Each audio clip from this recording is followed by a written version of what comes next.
jump this Journey of Nibiru off. I'll ask him later. I'm on deck, done. You on deck, boo. Okay. I guess Dina can tell us a little bit about her God experience and what's the name, but I think that'll talk about Journey to Nibiru. All right, let's go. Let's get on Nibiru on this shit. All right. Where we started at, Don? We stopped on 4. I want you to start over to Tablet 5, The Journey of Nibiru. Okay. Tablet 5, The Journey of Nibiru. 19 times 7 equals 133. Load. Planet Tiamat was a site used for excavating different metals, elements, and minerals such as plutonium, chlorine, chlorophyll, ammonia, gold, platinum, and silver, as well as scanning the ocean floors for other elements that were beneficial to these beings in the other planets.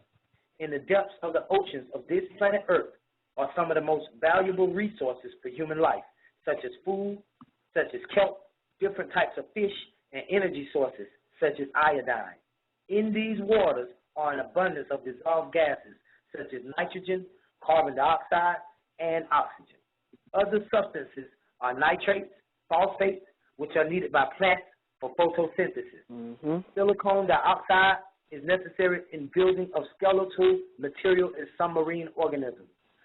Remaining elements that are essential to marine life include iron, manganese, cobalt, and copper. Several mineral resources. Are we marine life, or is just the motherfuckers in the water? Is that? I mean, right here, I feel like he's talking about the motherfuckers in the water, but for sure, we marine life. Absolutely. But we have a lot of common with plants too, though. A lot. Share a lot of the same characteristics, how we absorb shit and how we use the sun, photo and chlorophyll. Our plants have sex now.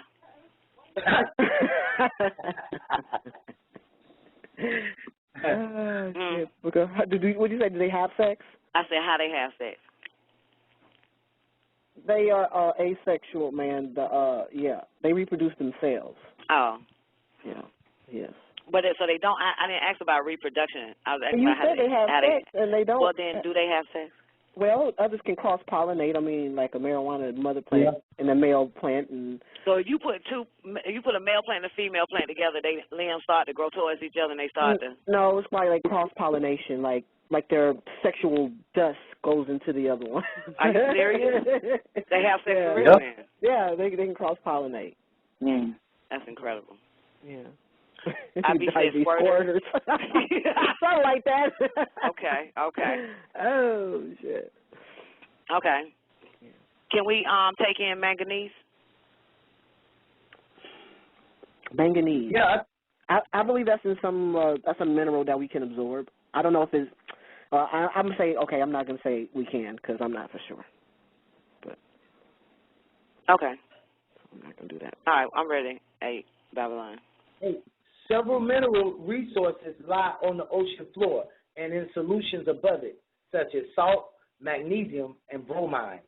Seawater contains all the dissolved substances necessary for the growth of plant and animal life. That's deep. Other beings What's so deep about it? Because in the seawater, not the ocean water necessarily, not the river water necessarily, but seawater contains all the dissolved substances. That means everything that basically dissolves and comes out the air, it gets in the seawater, and that contains all the necessary growth of plant and animal life. Just like when he said silicone and 6 silicon dioxide is necessary in building of skeletal material, that's bones. And silicone, just think silica, and silica is sand or dirt. So this is what making the bones. So I just thought that was deep right there when he said it contained all those dissolved substances. So we ain't talking about the Pacific Ocean. We talking about like the Caspian Sea or some shit. Yeah, seawater, where it's sea salt, where they get the word sea salt from. Because notice we said iodine and salt. We keep going back, iodine and salt. Yes, the natural salt. That's the good salt. Salt of the earth. The salt of the earth. The salt mines. The salt flats in Utah. Salt. So that's that building. So it's the reason 10. Other beings know of these resources, and thus they have made many visits, taking what they excavated back to their homes. And they continue to make visits to this planet and even live under the sea. Tiamat was also used as a hunting ground and resort. Beings would intergalactically travel from planet to planet doing what was called planetary shopping. Some of the planets in this galaxy were most frequently visited because life existed there in various forms, were Lahmu, meaning deity of war, now called Mars, Kishar, meaning foremost of the firm land, now called Jupiter, including many others in Orion's, meaning skies or heaven, 6-star constellation. There you go, Don. You were telling us that Orion means heaven. Orion means skies or heaven, the 6-star constellation. So right here, let me go back. In 13, he was explaining that some of the planets in this galaxy were most frequently visited because life existed there in various forms. So life existed on every planet I'm about to name in various forms. And people were going, and they were visiting these planets, planetary and shopping. So they would stop through Mars and Jupiter and shit like that. It was grocery stores. Yeah. The planets was grocery. You know, and you know what? James Cameron, a news report came out about 2 years ago. James Cameron got like $1 billion because like 120 cities have been discovered, quote unquote, discovered in the ocean. And he had got $1 billion to start exploring those 120 cities. And it came out real quick. It was like one news report on it. And I just find that real interesting. Oh, he done found cities in the ocean. And he finally found the grocery store. Yeah. So 14, y'all. These the cities. These the places, the planets. Lahmu, meaning deity of war, now called Mars. Kishar, meaning foremost of the firm lands, now called Jupiter, including many others in Orion, meaning skies or heaven, 6-star sun constellation. Kahmu, meaning to be wealthy, which is the Pleiades constellation, having 7 stars or suns, and Aish, to lend aid or help, also known as the plowman. Arcturus, as well as Clarion, Clariton, and Clarion, meaning clear, just to name a few. The boundless universes are filled with all kinds of life forms that come. And on the next page is a picture of Nibiru, diagram 2, the planet-sized ship of Nibiru, with a description of what's on Nibiru. The boundless universes are filled with all kinds of life forms that come from all types of origin. And your planet Earth held the most abundant of life sources, which is why all kinds of beings frequently visit it. Now, let me continue. On one of these routes to the planet Earth, the planet craft Nibiru, meaning planet of the crossing, also called Marduk, was making a routine trip, which was then on an orbit that took 1,024 years short of an equinox of Earth time, which was a 25,920-year orbit called Ans by the Anunnaki. This craft, being 4 times the size of the planet Tiamat, whose diameter was 15,852 before the splitting, which cut it into 2 equal halves, and Nibiru's diameter being 63,408. The ship Nibiru came in search of other planets that were rich in natural resources and minerals to take back to the planet Risk to protect it from the damaging ultraviolet rays. And what would make you understand what ultraviolet rays are. Ultraviolet of or relating to the range of invisible radiation wavelengths from about 4 nanometers on to the border of the X-ray region to about 380 nanometers, just beyond the violet in the visible spectrum. We're looking at the word ultra, meaning beyond, from the Latin ultra, from ultra, meaning beyond, and the word violet, meaning the hue of the short wave end of the visible spectrum, evoked in the human observer by radiant energy with wavelengths of approximately 380 to 420 nanometers. Any of a group of colors, reddish blue in hue, that may vary in lightness and saturation from the Middle English, from Old French, violette, diminutive of viole, from Latin viola. As for the color red, the hue of the long wave end of the visible spectrum, it has evoked in the human observer by radiant energy with wavelengths of approximately 630 to 750 nanometers, any of a group of colors that may vary in lightness and saturation, and whose hue resembles the life liquid called blood, one of the additives or light primaries. From the Middle English and from Old English, read. And as for the color blue, the hue of that portion of the visible spectrum lying between green, which is yellow and blue, and indigo, which is blue and violet. And it is evoked in the human observer by radiant energy with wavelengths of approximately 450 to 490 nanometers, any of a group of colors that may vary in lightness and saturation. One of the additive or light primaries, from the Middle English, blue, from Old French, blue, of Germanic origin. As for the word ray, it's a thin line or narrow beam of light or other radiant energy, radiance, light. On the prism, it appears as purple, ranging from violet to red. And now with an understanding of ultraviolet rays, you must be able to grasp the damage that it was doing in risk and is doing here on Earth. Done, right there, we should build on the colors, because one of the things we were talking to the lady, I was telling her that the Hindus always tell us about the indigo children. But you see here, we're talking about ultraviolet or violet. And the thing is that beyond violet being the last color, you have ultraviolet. And then on the next side is the color red, orange, yellow. That begins the spectrum. So between ultraviolet, after ultraviolet, you get infrared. And infrared is a form of radiation. So that's like the two extremes meeting, the violet and the red, and thus it's called the red and blue, or the red and blue hue. And so you see that he says,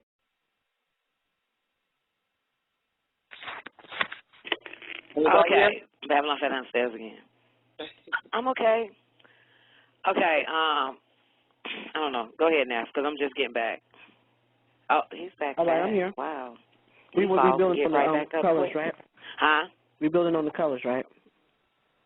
yeah, that was it, though. That was basically it. Okay, where y'all at? Because I haven't been keeping up. On 25, we just, well, I see what you were doing. We missed everything from 22 to 25. Bullshit. I missed everything from when he turned the pages. You missed all the pages? I missed six. Yeah. I missed, I think it was, oh, shit. Go back to 14. Start at the go back to the beginning. That's where I missed everything, boo. 14? Yeah, but hold up. But y'all can talk about what y'all said earlier, I guess. Hold up. I got to pay my water bill. Right. Okay, now, Guru, y'all there? Say what now? Yeah, we here. We here. Okay. Hey, Okay, so that's I said. Yeah. Okay, what I want to build with y'all on, since we going back from the first part at the Journey of Nibiru, he just mentioned all the stuff that's in the oceans and on the planet Earth. Yes. Right. All the substance. And then he say in 10 that other beings knew about this, and they came to the planet Earth and actually inhabited and even lived under the seas here. And remember, me and Guru was talking about when the beings came here and the Spirit of God hovered above the waters, it was beings that lived underneath the waters that recorded that story, that God's Spirit, or these Elohim spirits, was moving above the surface of the water in a hovercraft. They was hovering above the water. And so then they say they use this world as a hunting ground and a resort. Just like Guru said, a grocery store. And then in 12, they was doing planetary shopping. In 13, he started telling you about the galaxies and stuff where these beings mostly frequented. Not only galaxies, but planets. And one of those planets was Lamu. One of those planets was Kisha, which is Jupiter. One of those galaxies was Orion, which has hundreds of galaxies in itself. And Kamu, which is Pleiades, known as the Seven Sisters or the Seven Stars. And Aish, meaning to lend a hand or help, the same thing that Ansar mean. And then you had the Plowman, which was Arcturus, and Clarion. Clarion is meaning clear. One of our higher senses is clairvoyant. And so that means to see clearly. And so then by the time you get to 16, he's talking about the boundless universes are filled with all kinds of life forms. By the time you get to 17, he started telling you that Nibiru coming through, it means planet of the crossing. So Nibiru traverses the skies is what it's saying. Nibiru crosses the sky more than one time. And Nibiru, another name for it is Murdu. Another name for Nibiru is Murdu, because since Murdu had rulership, everything was named after him, Murdu. And so then you got the 25,920-year orbit of Nibiru. That's how long it was taken. But it was 1,024 years short of an equinox. So the equinox was somewhere around, 26,000, 27,000 years. You see that? 25,920 plus 1,024. Plus the 1,000, yeah, that's like 26,000, yeah. Yeah, so you'll get about 27,000. So you got 1,000 plus 25, that's 26, and 920 plus 24 would take you to 944,000 years, 26,944 years. You see that? And so then it says that this craft being 4 times, so Nibiru as a craft itself was 4 times the size of Tiamat, whose diameter was 15,852 miles. Now you got to understand that this was when Tiamat was 3 times or 4 times the size it is now. Tiamat broke off because the Earth's circumference right now, the whole circumference ain't never 24,896 miles. And so the hell is a surference? Oh, I wasn't even gonna say nothing. I'm just like, What the hell you call that shit, Babylon? to go completely around the Earth in a circle. Yeah, what's the name of it? How can you say circumference? Circumference, then. I think it was saying circumference. Yeah, circumference. Oh, is that what he meant? Oh, yeah, he meant circumference. Hey, man, y'all kill me, get on me by Akasha. My Akasha records now. Right. Okay. I get it. Okay, all right. Okay. So the Earth's circumference. Nigga call that shit Akeisha. I ain't got my white folk dialogue down right, man. The Earth's circumference. I think it said Yahweh. I said Yahweh. No, you said Yahweh. Okay, I'm just fucking with you. Where y'all at now? Coming back. Okay, the Earth's circumference. Yeah. Where you at? He just built. Are you building or are you reading now? No, I was just building. We was at 18. Yeah. I mean, we was at 17. Yeah, we was just building. We was waiting on you, Don. Okay, well, I'm back now. Can we start over to 15? Yeah. Please. Yeah. Okay. You meant 14, Don, right? Or 15? 14. You was at, Don. Okay, fine. 14. Okay. These are planets that they was frequently visiting. Lamu, meaning deity of war, now called Mars. Kishar, meaning foremost of the firm lands, now called Jupiter, including many others in Orion's, meaning skies or heaven, 6-star constellation. Kamu, Kishar is that news daddy. News granddaddy. Yeah. Kishar is Anshar's father. Absolutely. See, they were named after Anunnakis before the Greeks and the Romans took the damn planets. Okay. Or the Riskians. Well, fine. So, 15. Kamu, meaning to be wealthy, is the Pleiades constellation having 7 stars or suns. And Aish, to lend aid to help, also known as the plowman. Arcturus, as well as Clarion or Clariton or Clarion, meaning clear, just to name a few. That's why they got the Clariton Hotel and shit. Got the what? That's why they got the Clariton Hotel. The Clariton Hotel from the planet Clariton, from the planet Clarion, which they finally decided to name the planet behind the sun Clarion, by the way.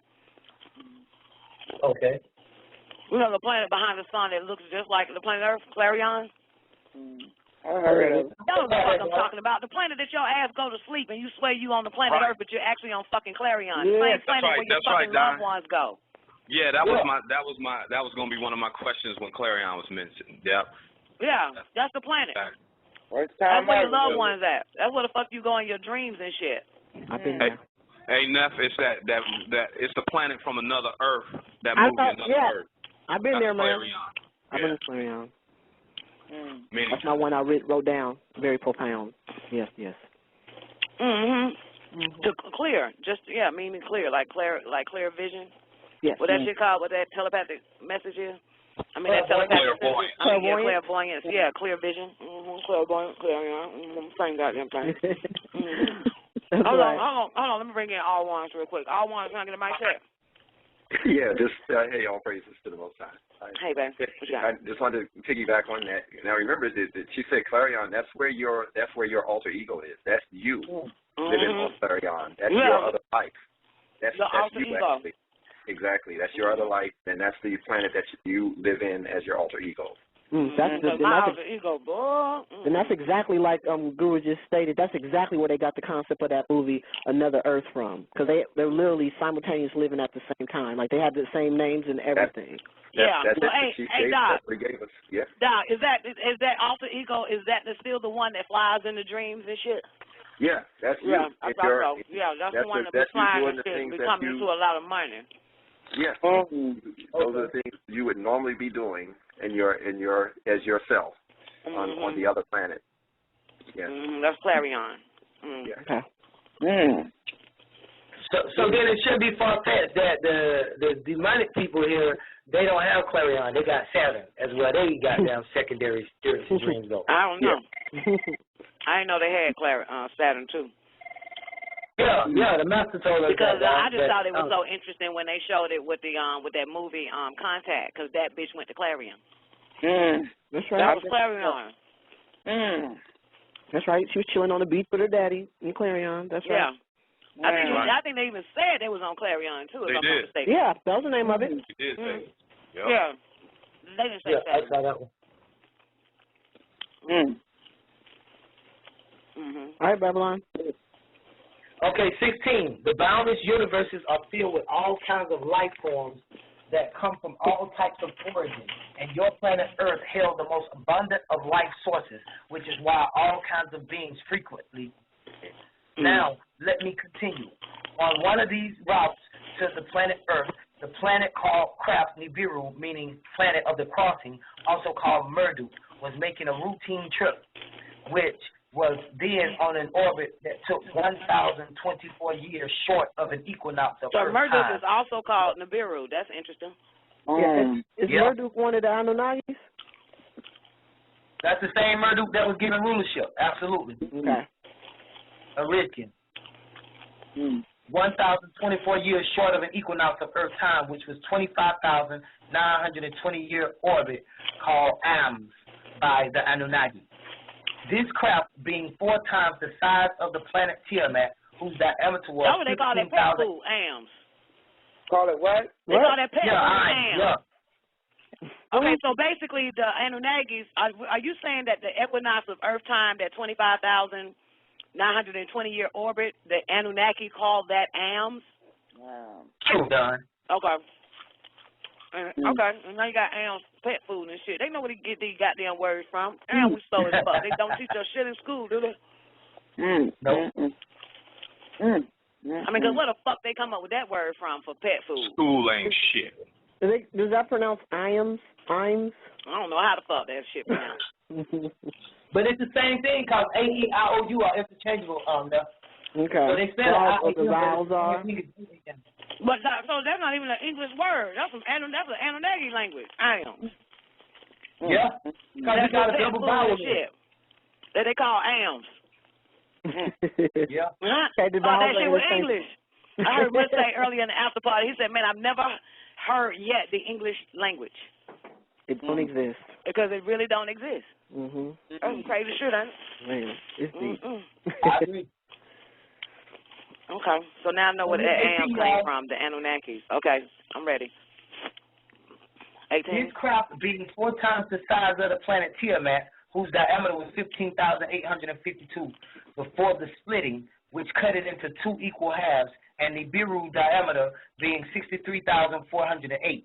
The ship Nibiru came in search of other planets that were rich in natural resources and minerals to take back to the planet Risk, to protect it from the damaging ultraviolet rays. Okay, so we know that the planet, that Nibiru, the planet that crosses the skies, is 4 times the size of the planet Earth, right? Before the splitting, which cut it into 2 equal halves. So in other words, the planet Earth was bigger than that before it was cut. That little ball they be showing us in the movies and shit, it cut in half. It must have been bigger than that, like, you know what I'm talking about? Because it was hit. And okay, so then the ship Nibiru came in search of other planets that were rich in natural resources and minerals to take back to the planet Risk to protect it from the damaging ultraviolet rays. And what would make you understand what ultraviolet rays are? ultraviolet of or relating to the range of invisible radiation. Wavelengths from about 4 nanometers, that's extremely small, 4 nanometers on to the border of the X-ray region to about 380 nanometers, just beyond the violet in the visible spectrum. We're looking at the word ultra, meaning beyond, from the Latin ultra, from ultra, meaning beyond, and the word violet, meaning the hue of the short wave end of the visible spectrum, evoked in a human observer by radiant energy with wavelengths of approximately 380 to 420 nanometers, any of a group of colors reddish blue in hue that may vary in lightness and saturation, from the Middle English, from Old French violette, diminutive of viole, from Latin viola. As for the color red, the hue of the long wave end of the visible spectrum, it has evoked in the human observer by radiant energy with wavelengths of approximately 630 to 750 nanometers, any of a group of colors that may vary in lightness and saturation and whose hue resembles of that of the light liquid called blood. One of the additive or light primaries, from the Middle English, from Old English, red. And as for the color blue, the hue of that you notice how you portion spelled of that red. That red is spelled R-E-A-D. For those that are just listening. Okay. Yeah. Old English red, R-E-A-D. Yeah, like I read the book. Yeah. Oh, I read the book. Yeah. Red. Can you read me? As for the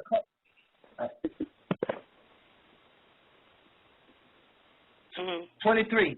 And as for the color blue, the hue of that portion of the visible spectrum lying between green, which is yellow, and blue, and indigo, which is blue and violet, and it is evoked in the human observer by radiant energy with wavelengths of approximately 450 to 490 nanometers, any of a group of colors that may vary in lightness and saturation, one of the additive or light primaries, from the Middle English blue, from Old French blue, of Germanic origin. As for the word ray, it's a thin line or narrow beam of light or other radiant energy, radiance light. On the prism, it appears as purple, ranging from violet to red. And now with an understanding of ultraviolet rays, you must be able to grasp the damage that it was doing in risk and is doing here on Earth. I still ain't able to grasp the damage. Say what, Don? I said I'm still ain't able to grasp the damage. Well, one of the things I think he's talking about is that the fact that when you're dealing with ultraviolet rays, those rays are so small in nanometer, 4 nanometers, that's like extremely small, that they're able to pass right through the atmosphere and eat at anything down there on the fucking planet. Okay. So now you can overstand. Eat at anything. Okay. Yeah, basically burn that shit up. It's so small, it just can tear right through the ozone layer, right through everything they got. Once Humbaba depleted that ozone layer and that shield was broken, those rays from 3 suns was shining in that hole, and they was burning everything there up. So you can just imagine, basically, how dangerous it would have been to go outside. Right. To be on the surface. Damn. That shit got intellect. Yeah. Okay. I'm ready. For those that are just tuning in, we're on 25? Okay, yeah, go back to 25. Okay, we're on 25, Angie. Verse 25. We're ready.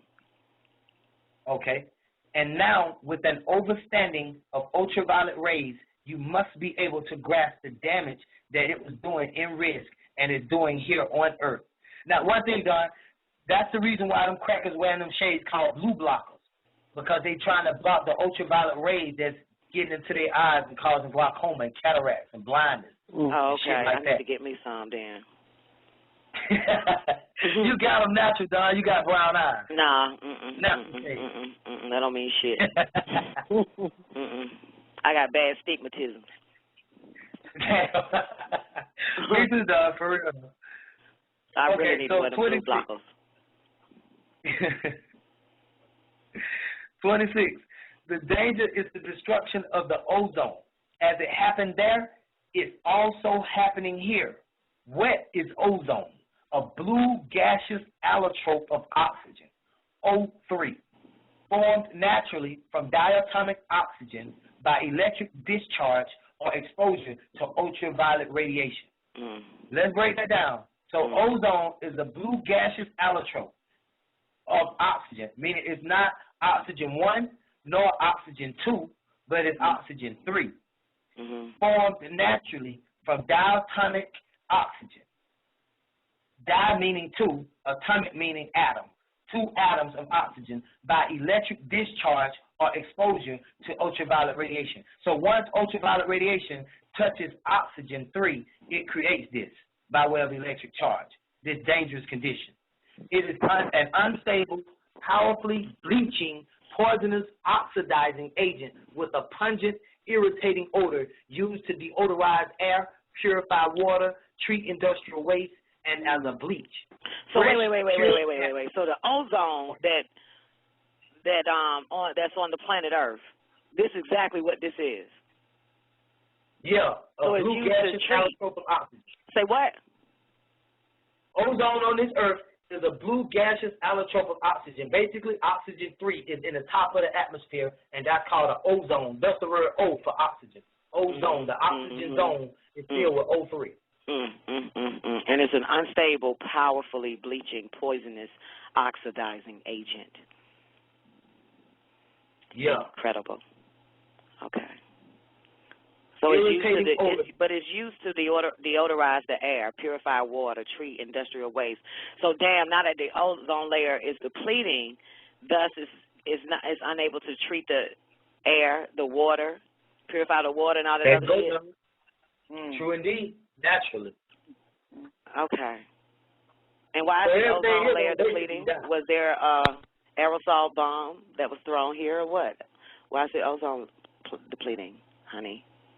Hey, Don, we got aerosol sprays all over the planet Earth, and enough motherfuckers using them, they doing it. That's a bomb. So you mean tell me my oil can boot, for my oil sheen boot got aerosol in it? Yep. Deodorants. So you mean tell me my holding spray, my hair holding spray boot got aerosol in the boot? Yep, Don. So what about the scrubbing bubbles, the little can they call scrubbing bubbles? You mean tell me they got aerosol in the boot? Don, basically anything that say this can is under pressure and highly combustible got aerosol in it. If it turns whatever liquid into a fine mist and you can barely see it, that's aerosol. Absolutely. All the spray cans in the nigga kitchen. So what about the cologne spray bottles? They got aerosol in the boot?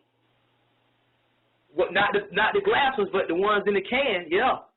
What about the mint spray that you spray for your breath? They got aerosol in the boot? I don't know about that. Maybe so, though, because it's a deodorizer. I don't know, Don. I have to check that one out, the one that you spray in your mouth. Okay. I'm just asking. That's interesting. Yeah, so that's why it's the aerosol that's depleting the ozone as it did. And come on back in, Neff. This you, Neff? 510? Yeah, it's me. Okay, so it all makes sense now. It's the aerosol? Yeah. That's doing it here? Okay. Yeah. Okay. You know, they'll try to blame it on cow flatulence. They say that because cows fart and big pastures of cows fart all the time, the methane released from their fart is going up in the sky and helping deplete the ozone layer. That's a goddamn lie. Ain't damn fart come that damn lie in the world. And you know what? You know what else? Mm-hmm. They're not saying one major use of aerosol is in all of the industrial manufacturing complexes and facilities. They use it at a higher volume than just the consumer use it. That's where your main aerosol cans and aerosol sprays are being used at, for cleaning, for oiling, for all types of different manufacturing uses at very high volumes every single day. Wow. Okay. That's incredible. Because it would make sense if the Luciferians are here and they use the aerosol to destroy planets to take over motherfuckers, and then it makes sense that they would come and trash this shit the same way, this planet. That's right. You know what I'm saying? So it makes sense. Yeah. Because they took the grays over and sent them here. All that little green, go green and save the planet shit don't mean nothing to these Luciferian reptilian motherfuckers. They trying to destroy the planet. So the Al Gore, George Bush fight wasn't shit. The Michael Moore, all that Fahrenheit 9, all that shit ain't mean nothing. They trying to destroy this planet. They know they got to go. So they ain't trying to save the planet for our ass because they know they got to go. Okay. So 27, y'all, it is an unstable, and the ozone layer becomes this way once ultraviolet rays hit it in the wrong way. It is an unstable, powerfully bleaching, poisonous, oxidizing agent with a pungent, irritating odor used to deodorize air, purify water, treat industrial waste, and as a bleach. French pure air from German ozone, from Greek ozon, neuter, present participle of océan, meaning to smell. That word is similar to ocean, océan. So in order for Riskians to protect their planet, they sought out gold. The gold of this planet is good. This great planet size ship, Nibiru, came nearer to your solar system, traveling at the speed of light, 186,272 miles per second. Yet it is found to be exactly 186,282.396 miles per second, or 299,792,458 kilometers per second. Did I get that right, Never done? Not it's kilometers. No, I'm just kidding. A kilometer. Okay, go ahead. Okay. It came from Ilium, the 19th galaxy, a tri-solar system having 3 suns, also called a great galaxy, known as the place on high, called heaven, or even Jannat. On a journey through the stars that took 25,920 years. A year is called an am by the Sumerians, who were taught by the Anunnaki. This great ship, Nibiru, as it was later known, was a mothership, and Nibiru at the time held 12 smaller cylinder ships called shams that were to be launched out from it. When Nibiru reached its destination, Nibiru was equipped with 4 separate atmospheres. What would make you understand what the 4 atmospheres are? They are, 1, outside of the sphere, where there is no air and there is no atmosphere. Nibiru is able to adjust to that environment. Wait. You said, and there is there is 1 atmosphere. Go back to 33. Okay, 33. He explained the 4 atmospheres. 1 atmosphere is outside of the spheres where there is no air and there is no atmosphere. 1 atmosphere. You reading it with me, Don? Yes. Okay, you see the number 1? It's saying that this is one condition or one of the atmospheres that the Nibiru can maneuver in. Where you at? This is just one of them. 33. They are colon. They are colon. That's a colon meaning they are colon. Then it got 1, the number 1. Right. So one of these. Okay, places let me read it. Let me read it because I'm seeing that there is 1 atmosphere. Outside of the spheres where there is no air and there is 1 atmosphere. Oh, yeah, I'm with you. Yeah, you kept saying there is no atmosphere. It's 1 atmosphere. The word 1 is there, not no. You're absolutely right. Okay. You're absolutely right. I thought you was going back to the top of 33. I didn't realize I had made the mistake by saying there is no air and there is, I ain't going to repeat it, but I see what you're saying. Okay, so go back to 33 because, there is 1 atmosphere. Okay, you're right, Don. 3. They are 1 outside of the spheres where there is no air and there is 1 atmosphere. Nibiru is able to adjust to that environment. 2. When you come into this dome-like planet where there is oxygen and air, Nibiru is capable of adjusting to that environment. 3. When you go to the Antarctica, you have to take your crafts into the glaciers. Nibiru is capable of adjusting to that environment. And 4, when you'd have to take your craft beneath the sea, Nibiru is capable of adjusting to that environment. That is the 4 separate atmospheres that all the crafts titled Nibiru as a part of the Nibiru fleet is capable of adjusting to. Mm. That is, they are capable of adjusting to all atmospheres of changes, such as Ta, earth, Mu, water, Nifu, air, and Set, fire. Mm. The command to activate these is simply Tamu Nefu Set. The command to activate that shit. So we fuck around and happen to find one of them fleas here, and we need Now to we're talking. get our ass on that bitch, and some dumb fuck looking for the key. Nigga, the key is to turn the ignition on is Tamu Nefu Set, motherfucker. Tamu Nefu Set. Let's go. Y'all might want to write that shit down and put that goddamn key in your wallet, motherfucker. Hey, now you talking. Listen, if it's time to get the fuck up out of this bitch. Then we saw that shit, Firelighters. Hey, he didn't. Hey, he put that in there for a reason. We goddamn drive the hell out there, motherfucker. Shit. If that shit written in Nawabi, y'all better hold the Nawabian hostage. For real. Yeah. Make that motherfucker read that shit. Hey, that's deep, because that's what they speak, goddammit. Yeah. That's some crazy shit. Okay. Damn, I read this shit 1,000 times and never saw that shit. The command to activate these is simply Tamu Nefu Set. That's incredible. God damn. Yeah. That shit is voice, that shit is voice recognition and shit. Y'all fuck. You know it is. Shit, they got ahead of the curve. That's it, Don. You better not say it like you from Georgia. Don't say it like me. In one syllable. Oh, shit. You're gonna break that shit down. You're fucked. You'd be like, Tamu Nefu Set. He did capitalize that shit. Then he Firelighters. Good God. And put it in bold. Better underline that shit. Better underline it. Highlight it. Okay, we ready. Sorry, we got super excited over that shit. Yeah. Glad you caught that. Say what? I said. I said, I'm glad you caught that one. Oh, fuck yeah. I did catch that one, boy. I'm glad I was following. Shit. You know, I get distracted fast. Come on, Babylon. Give me a mic check. Okay, Don. I'm on deck, Don. Okay. We had 36. Nibiru and all of its crafts were also equipped with 4 separate magnetic fields, which is a person, a place, an object, or a situation that exerts attraction. Wow. What?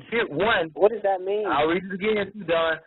36. Nibiru and all of its crafts were also equipped with 4 separate magnetic fields, which is a person, a place, an object, or a situation that exerts attraction. Keep going. 1.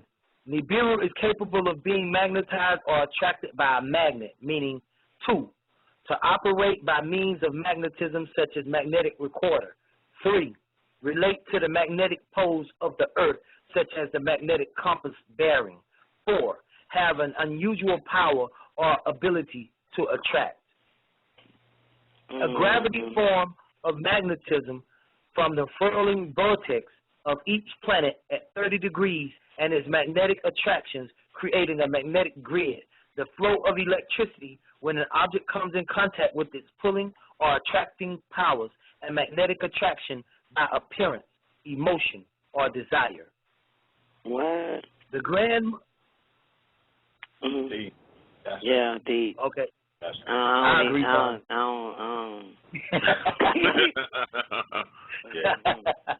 don't know about this one. I don't get it. I don't get that person, place, object, or situation that exerts attraction. But now I get it when he explained the magnetism or attraction and shit like that it has. But yeah. Okay. Fine. That's crazy, deep, crazy lovely. So in other words, wait a minute. So he can attract a person, a place, an object, or a situation that exerts attraction. So in other words, that's okay. Is that how you can call on the sham? That's what I was thinking of. One of those, because one of those things that when we were all in that circle and he called a sham, and we were at a place that exerted the whatever the fuck it situation, said. right? Yeah, the situation that exerts attraction, and so I get it. So it could come it magnetizes or it attracts that which has that same attraction. Right, like a magnet. It's a magnet. I get it. Pulling or attracting so that's power. why some people could see it in a huge location when they do their thing, when the shams. You know what I'm saying? People, you attract what you put out. So, that's why in a lot of areas, everybody will see it at one time when they show up. In certain situations, you can see the shams. They come. Yes. Yeah. Okay. I get it. So 38, the grandmother ship Nibiru. Okay. So the grand mothership Nibiru can hold many thousands of crown-shaped ships. But Wait. It also says goddamn magnetic attraction by appearance, emotion, or desire. I just noticed that John. shit. That's right. That's some interesting shit. Okay. So. Yeah. When I was looking at 36, Don, when it said a person, a place, an object, of course, an object is a thing, and then a situation. When we say the 1, 2, 3, 4, what's outside a person, place, or thing, we say an idea. So that would be the situation that exerts attraction. Right. Let me bring in 480 real quick. 48349. Can I get a mic check? Mic check. What's up, Don? Hey, Prince. How you doing today, boo? I'm doing good. What's good with you, Prince Anu? What's up, everybody? I just wanted my mic open so I could jump in and add and build. Okay, cool. Always, man. I gotta also make a PSA. Free my nigga Antichrist. I got my nigga Antichrist and BTR holding sale right now. So. Okay, my bad. Okay, let's go. Okay. 38. Okay, 38. The grand mothership Nibiru can hold many thousands of crown-shaped ships, but this mission had only 2,880 crown-shaped shams. It also has a fleet of 24 crystal cities with crystal-like domes, giving them the ability to break down light as a prism would and be able to make use of the energy. It has solar panels that are the size of a pin's head or less than that, and can generate millions and millions of megawatts of energy as well. As Nibiru passed by various suns or stations set up in the galaxy, Nibiru drew an energy charge from them. Nibiru was set up for holographic interdimensional transport. That is, it is capable of cloning itself holographically to appear in more than one place. Okay. Let's build, Don. Wait. First, go back to 40 and then finish 41 and then, because that shit's so hot in 40 that the motherfucker Nibiru passes various suns like gas stations and shit, and it gets its energy and its charge from all the suns that it passes. Yeah, because of them strong-ass solar panels. They got some strong-ass solar panels, and they just get a whip of those suns and they charge up. Yeah, because that's why they always kept reporting that they see this object coming from the sun. They always report that the object is coming from the sun. That's how they always report that shit. Even when they reported that last one that came, the one that even I saw, they said that they was reporting it back in 2012 that it was coming from the object behind the goddamn sun. That's right. So that's where it was getting the shit from. Right. I was just thinking about that day. As a matter of fact, it was February the 15th. I'll never forget. Sicily, 2013. That's right. Yeah. Yeah. Okay. So go back to 40. Okay, 40. As Nibiru passed various suns or stations set up in the galaxy, Nibiru drew an energy charge from them. Nibiru was set up for holographic interdimensional transport. That is, it is capable of cloning itself holographically to appear in more than one place at a time, making it virtually impossible to determine which is the holographic projection from the original. Fucking out of here. Prince Anu, do me a favor, though. You got to be able to mute your background because if I mute you, you won't be able to chime in, but you got a little noise in your background. Okay, I got you. Thank you. Okay. So, yeah, you just mute and unmute when you want to come back in. Don't forget you muted yourself, though. Okay, so damn, Babylon. No, crazy deep. It was set up for holographic interdimensional transport. That's some fucking shit. Let me write that word down. So I can sound heavy next time on my show. Word drop on you niggas. Yeah. Yeah. Okay. Yeah, of cloning. It is capable of cloning itself. Right. Keep going. This is good. I see that. Okay. Yeah, because this part right here, 42, man, this shit here is about to get them. Listen to this shit. Okay. 42, go, Babylon. Nibiru is capable of traveling distance from point to point or through space and time interdimensionally. It can go through time, future, or past without interfering with the principle of now or then. And it manned over 144,000 crew members headed by 24 elite beings called Yahweh. 12 Yah agreeable and 12 Way disagreeable that stood 7 feet tall. And it manned over 144,000 crew members. Yeah. Ain't that some shit? That's your 2,880 shams. Because it seats 50 passengers. That's so right, there you have your 144,000 crew members. Ain't that some shit? There it is. That's some shit right there. That's some shit. Swing low, sweet chariot. Stop and let me ride. I like how you said that you go back to the future and to the past without interfering with the now and then. You know, that's like right. That sounds like because that then it'll shit. cause a ripple in existence, wouldn't it? Right. If it did interfere, it'll probably fuck some shit up. We'll be back in the Stone Ages fucking with them. That's incredible right there. We'll be like, what the fuck happened? Where's my cell phone? They're like, ain't no cell phone, nigga. All we got is rocks. Well, you're still doing we have a Morse Dino code. right next to our ass and shit. Motherfuckers back to doing Morse code. Oh, man, that'd be some shit. Driving our cars with our foot and shit. Like, what the fuck just happened, nigga? Yeah, to fuck up everything without interfering with now or then. Okay, sorry. We ready. 43. Okay, 43, Don. Okay. However, on this flight, the craft Nibiru had to first pass by the planet Ea, which means he whose house is water, and is now called Neptune, as it did many times before. The planet Ea, or Neptune, is a twin planet to the planet Anu, Uranus. By Uranus, honey, not Uranus. Not urinate. Hey, Don. I can tell you flunked out of speech class when you went to school, didn't you, boo? Hey, Don. What you called it, Dad? It ain't Uranus. I ain't never took no speech class. That's why I said you flunked out of it. Oh. Hey, Don. I took speech, boo.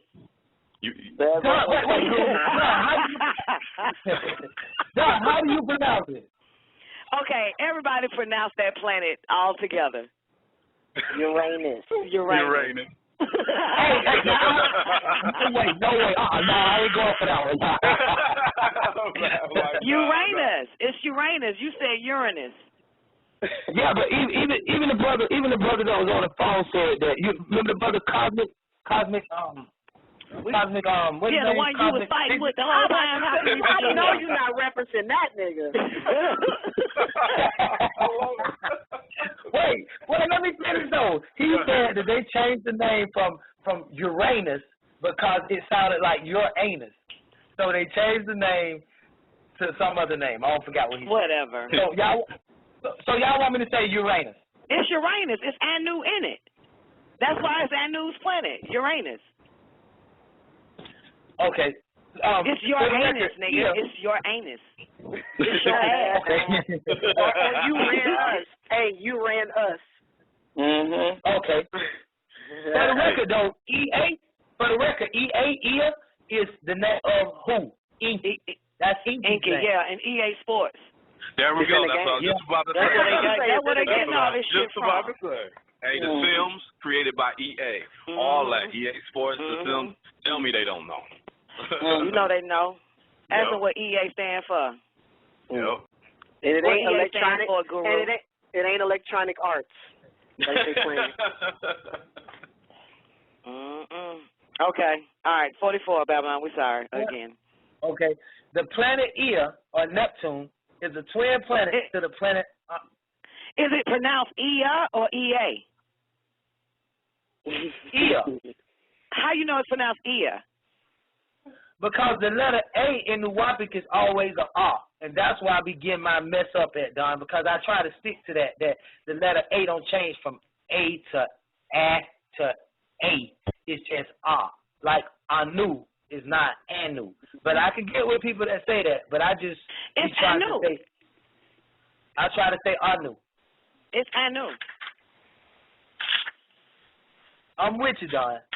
So 44, You're saying it the as planet, if it has an A and an H. If you go and see it written in Nuwapic, because it is at 2 A's in Nuwapic. You know that? okay. Yeah, an Ain and an R. That's true. Yeah. So I always heard it pronounced as Anu. Anu. Okay. Anu from An, A-N, yeah. Absolutely, from An. Yeah, Anu. I always heard him pronounce it as Anu. Okay. So 44, the planet EA. Let me stop.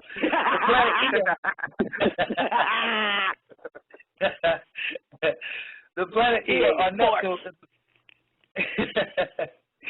is a twin planet to the planet Anu or Uranus. By twin planet, I mean that Neptune is very similar and in some aspects identical to the planet Uranus. The planet Uranus was originally called Kakab or Shanama, the planet which is the double. Uranus is also influenced by the gravity of Neptune. The gases that make up the atmospheres of Neptune and Uranus are exactly the same. The sizes of Neptune and Uranus are similar.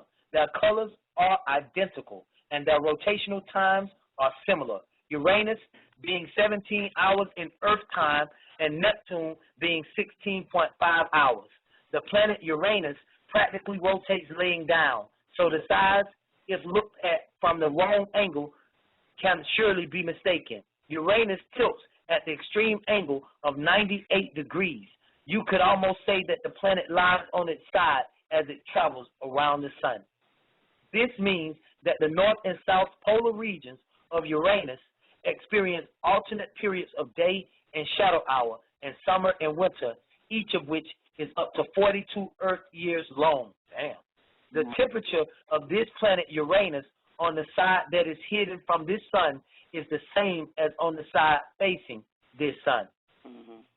As Nibiru came nearer to Neptune, its gravitational pull caused electrical storms on that planet on that Friday afternoon at 1300 hours of Earth time, some 24 billion years ago of Earth time, and caused Nibiru to go slightly off its orbit.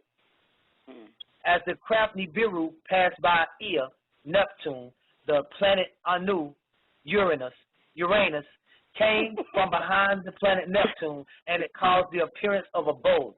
And that bulge pulled on Nibiru's orbit and caused the great ship Nibiru to begin to wallop in its orbit from fear of crashing.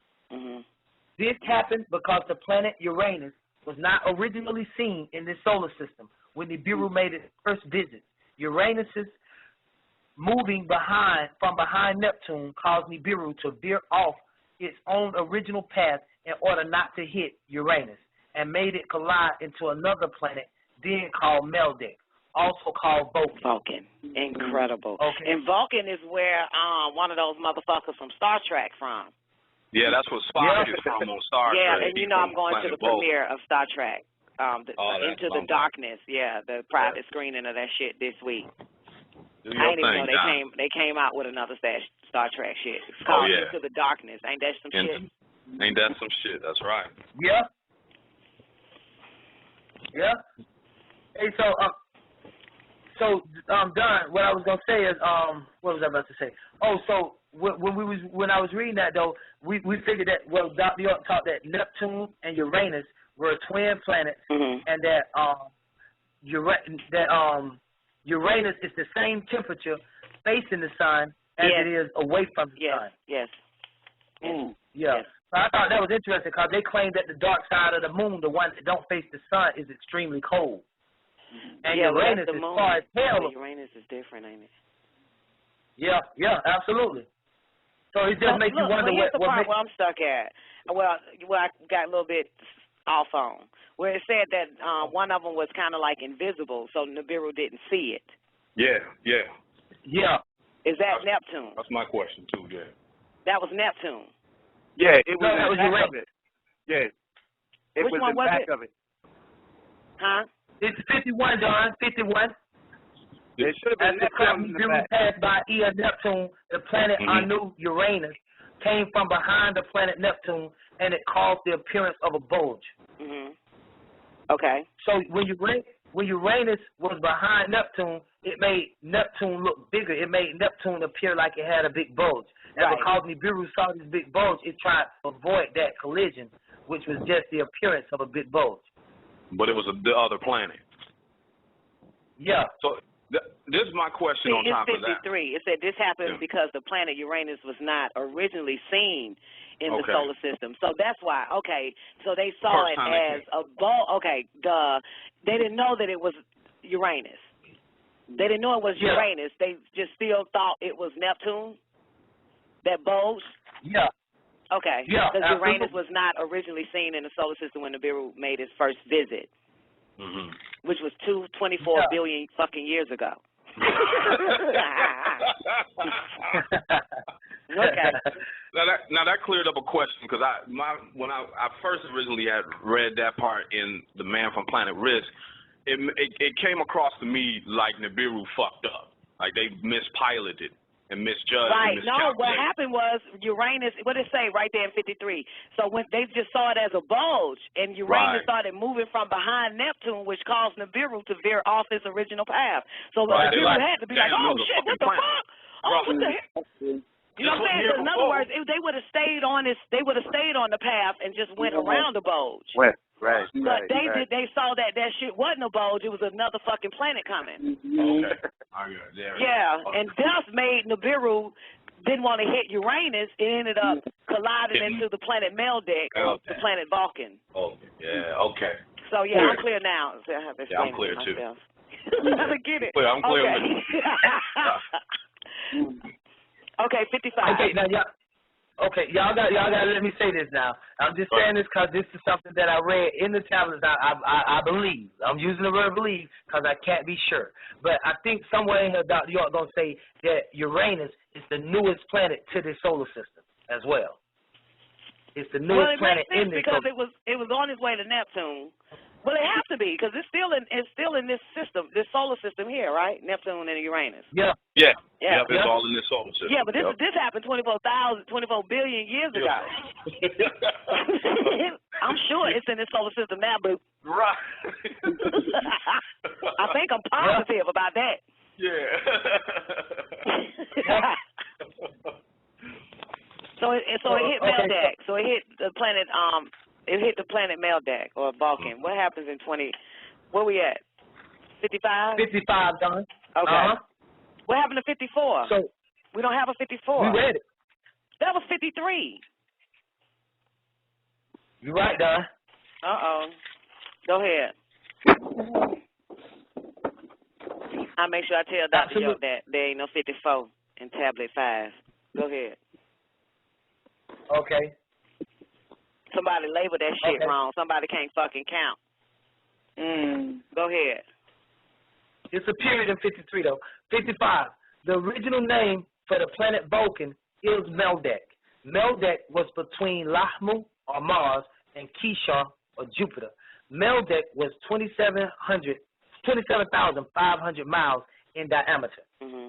Meldeck had a population of billions living under the seas in the sub-cities of Karna, which was occupied by the Meldeckians, and Vadur, which was occupied by the troglodytes. Meldeck also had 2 moons. This was the planet of Masmukia, or troglodytes, dragons, and Boltecs. The troglodytes' average height is 3.5 to 4.5 feet, and their heads are extremely large. These were the slaves.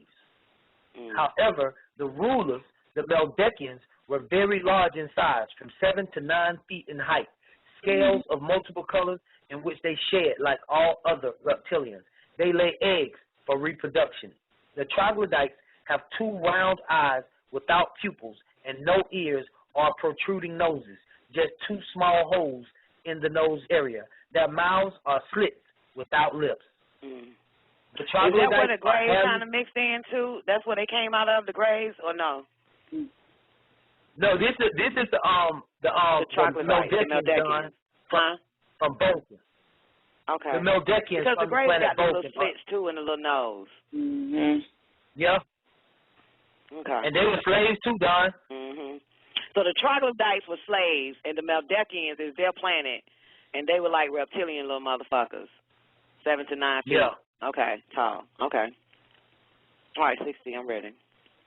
It's a picture of the troglodytes on page 39. But go ahead. Yeah. Okay, 59, verse 59. The troglodytes have 2 round eyes without pupils and no ears or protruding nose, just 2 small holes in the nose area. Their mouths are slits without lips. The troglodytes are hairless and have no teeth.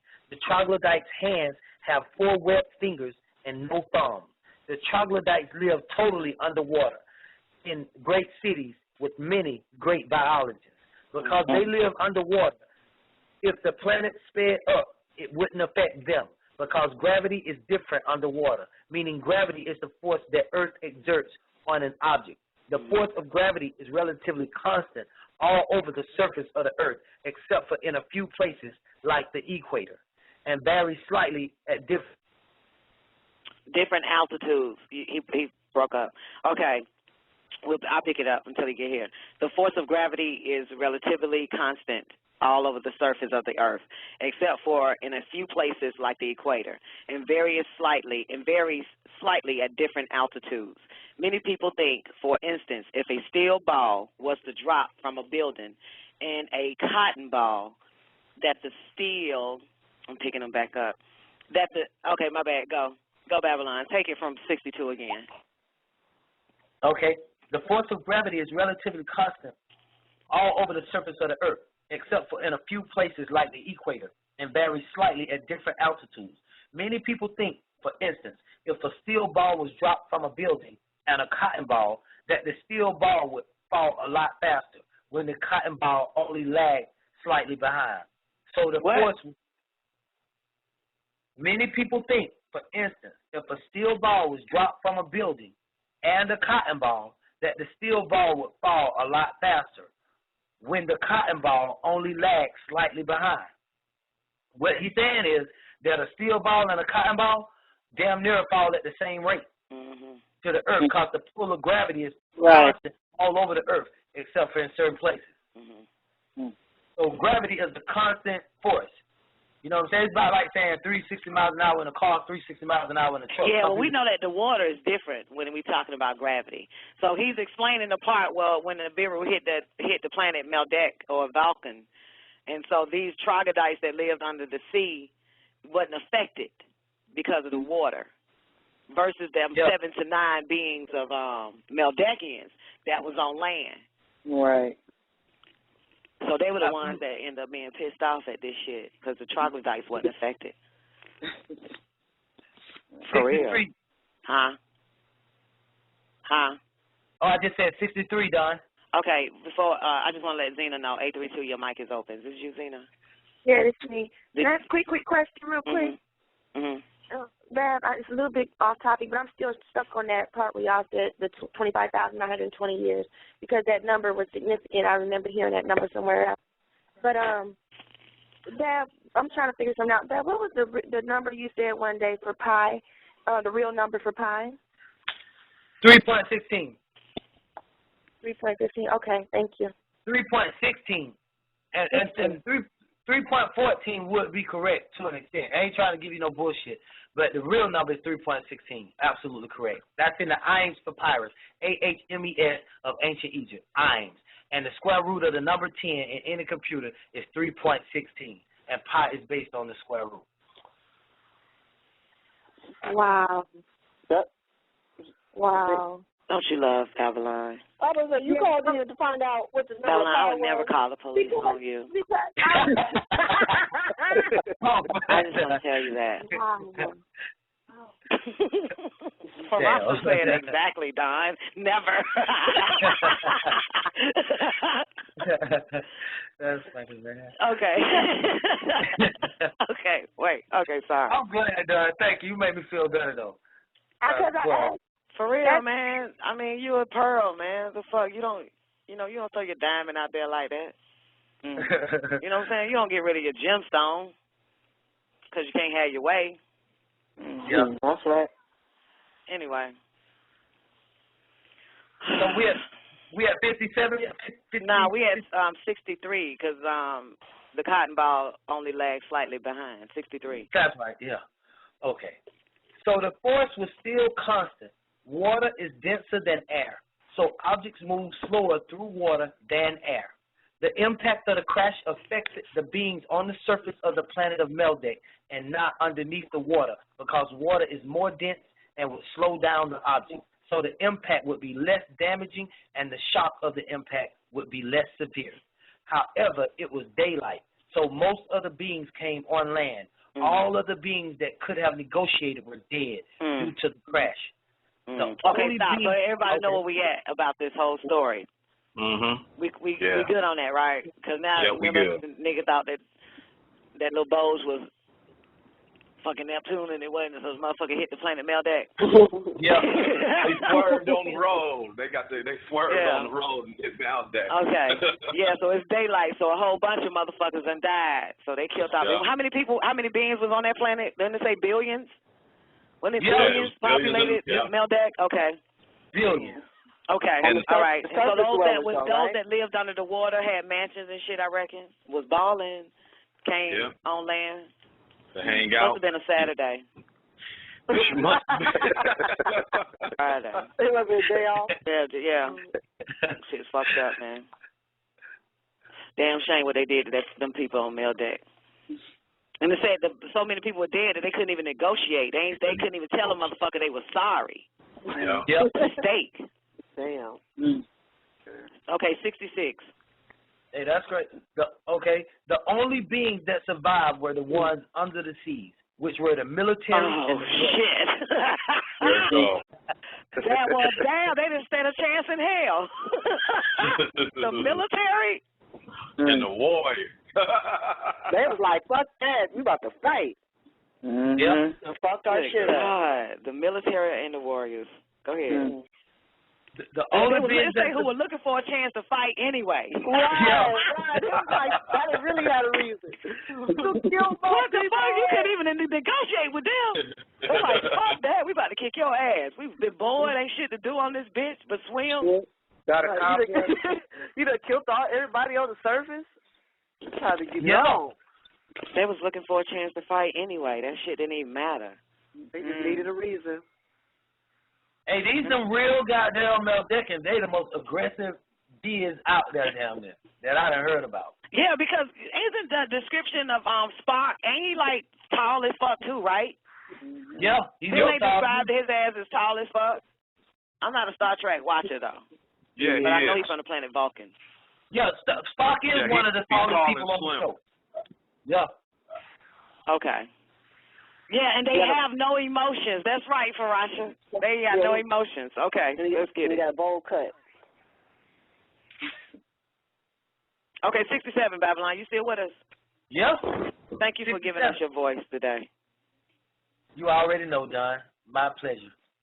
67. Nibiru had no way of contacting the beings on the planet Meldeck to let them know that it was an accident and not a deliberate attack. Watch this. 68, telepathic communication was forbidden to prevent interference by other telepathic disagreeable beings. What the fuck does that mean? They couldn't even use telepathic communication to prevent interference by other telepathic disagreeable beings. I don't get that. They cut off all telepathic communications to make sure the disagreeable beings couldn't get in and influence the Vulcan populace and the warriors in the military to do their own bidding. They said it was forbidden. That means it was forbidden throughout everything. The galactic heavens. That's right. Disagreeable beings couldn't interfere with the messages. Right. That's fucked up. Because now we have to use telepathy in most cases. You know what I'm saying? Because in a minute we're going to have to stop using our cell phones and shit. Yep. That's right. With it. We're going to have holy tablet readings telepathy. Telepathically. That's right. That's right. Nothing wrong with it. Okay. All right. 69. Okay. This was because the Meldekians were not a part of the interplanetary. Oh, that's why. Okay. Yeah. That makes all okay, so the sense. they couldn't even send them a telepathic message because they wasn't a part of the Interplanetary Confederation. And they didn't have a seat at the table. Them niggas wouldn't have joined no way. They so goddamn disagreeable. They would have been goddamn. They want to fight. They would have started fighting. They'd be starting fights at the goddamn meeting. So basically, it was more like you can't even talk to them motherfuckers. You couldn't even. They were egged out of anything. Hey, Bab. That's probably why they wanted to fight anyway. Yeah. Hey, Bab, that troglodyte, is that when we were talking a few months ago about Golem on Lord of the Rings? Oh, yeah, I know what you're talking about. Yeah. Yeah, but, listen, the goddamn, the troglodyte we just spoke on the other day when this lady from the reservation called in and we was talking about the graves. These troglodytes, the troglodytes on Earth, remember this, the troglodytes are related to the Horites. They actually live in fucking mountains as well as in the water on the planet Earth. They live in caves and mountains. The inner Earth. Yeah, absolutely. Okay, let's go 70. That's Gollum. Okay, mention them in that song Aqua Boogie. I didn't hear that, Don. You heard that? She said, was it mentioned in the song Aqua Boogie? Aqua Boogie. Then at the end they say troglodytes. That's them then. If I can remember that song correctly. Oh, that's interesting. Okay. Water, Aqua Boogie, yeah. Maybe they were saying trot on dykes. Okay, let's go. 70. Their star fleet of warriors, a group of reptilians who bore the symbol of a reptile, who called themselves Ninga, meaning warrior, launched an attack. Thinking that the planet Meldic had been attacked, 4 fighter ships of Ninga fleet launched out, and it went off its orbit into the universe, attacked with the intentions of destroying Nibiru. These 4 ships, equipped with high explosives, created plutonium from Meldic star fleet called Ninga, managed to escape Meldic as Nibiru passed by and followed in Nibiru's path. Nibiru put up its 4 magnetic force fields, which were created by Anu and given to Merduk, and destabilized the 4 attacking ships. Nibiru created the magnetic cube called Kaaba. These 4 great ships, called the Ninga fleet, moved on as 4 powerful winds that were trapped by Nibiru's force field and unable to break loose. Meldic is now referred to as the Lost Planet. Damn, because I don't fucking watch Star Trek, but I saw the movie. Yeah. And you seen the movie, right? You seen the Star Trek movie, the new one, the little modern day one everybody went to go see. I finally saw that shit. And am I right about Spock saying that his planet was destroyed or lost or some old shit? Yep, that's right. On the new one, that's exactly what he said. Okay. Yep. Okay. Okay, this is some interesting shit. Okay. Now, and I see why you said Aqua Boogie. Why you said the song Aqua, that's water. Yeah. And they might have did say troglodyte at the end of that shit. Okay, sorry. Back to that. Don. Yeah, so remember. It wasn't. Okay, go ahead, sis. It wasn't Spock though. I think it was those other people. He's created a weapon that destroyed these other looking creatures that look similar to them. They were like they were like a similar species, and that's why they was mad. They was trying to get him to like kill him or something. Yeah, but his mother and father was destroyed. It was his dad that came to see him from some holographic projection or some shit, like, you know, from the dead type shit. But I remember him saying that his planet was destroyed. Yeah, his planet Vulcan got destroyed. Yeah, the planet Vulcan, which is what we're reading now. Yeah, that's right. Absolutely. Yeah, if I'm not mistaken, because I ain't I watched the hell out of that fucking movie. I've seen it one time. You going off the new Star Trek. It erases like a lot of the old Star Trek story. So the new one, Vulcan got destroyed. Which makes sense. So now it's called the Lost Planet. Okay, I'm ready. 75. Cool. Okay. So remember now we mentioned these 4 fighter ships earlier, Don, when it said that the Riskians came to Mars and Moon after the Ninga fleet. So now this is actually happening before Nibiru came to the planet Earth and before Nibiru came to the Moon. That's why I say 24 billion years ago, because the Earth as we know it was created 24 billion years ago. This small Earth that we're living on. Okay. Okay. All right. 75. The 4 fighter ships of the Ninga fleet are called the North Wind, South Wind, East Wind, and West Wind. These 4 fighter ships that originally surrounded Nibiru and appeared to launch an attack were now trapped. The great ship Nibiru activated its 4 magnetic force fields, incapacitating these ships. All of their controls and equipment ceased to function. A force field was put up, and they were trapped in the environment of Nibiru. Its new wobbly satellites were caught in Nibiru's gravitational pull and began to circle, making 4 whirlwinds. Nibiru immediately launched 2 ships to return to Ilium to inform the elders of the incident in case of the need for assistance. Nibiru proceeded to move counterclockwise from the planets in this solar system. Nibiru pulled in towards Anshar, which means foremost of the heavens, now called Saturn, and its force field kissed off the planet, and its gravitational pull caused Nibiru to veer off its own orbit, and 3 satellites were added to Nibiru's force field, called Evil Wind, Whirlwind, and Matchless Wind. So that means that it was 7 crafts now, 4 from the Ninga fleet and 3 from when it touched off Saturn. 7 ships trapped in Nibiru's force field. The orbit that Nibiru was originally on was a 25,920-year orbit called AMS. It shifted into a new orbit of 3,600 years called a Shar.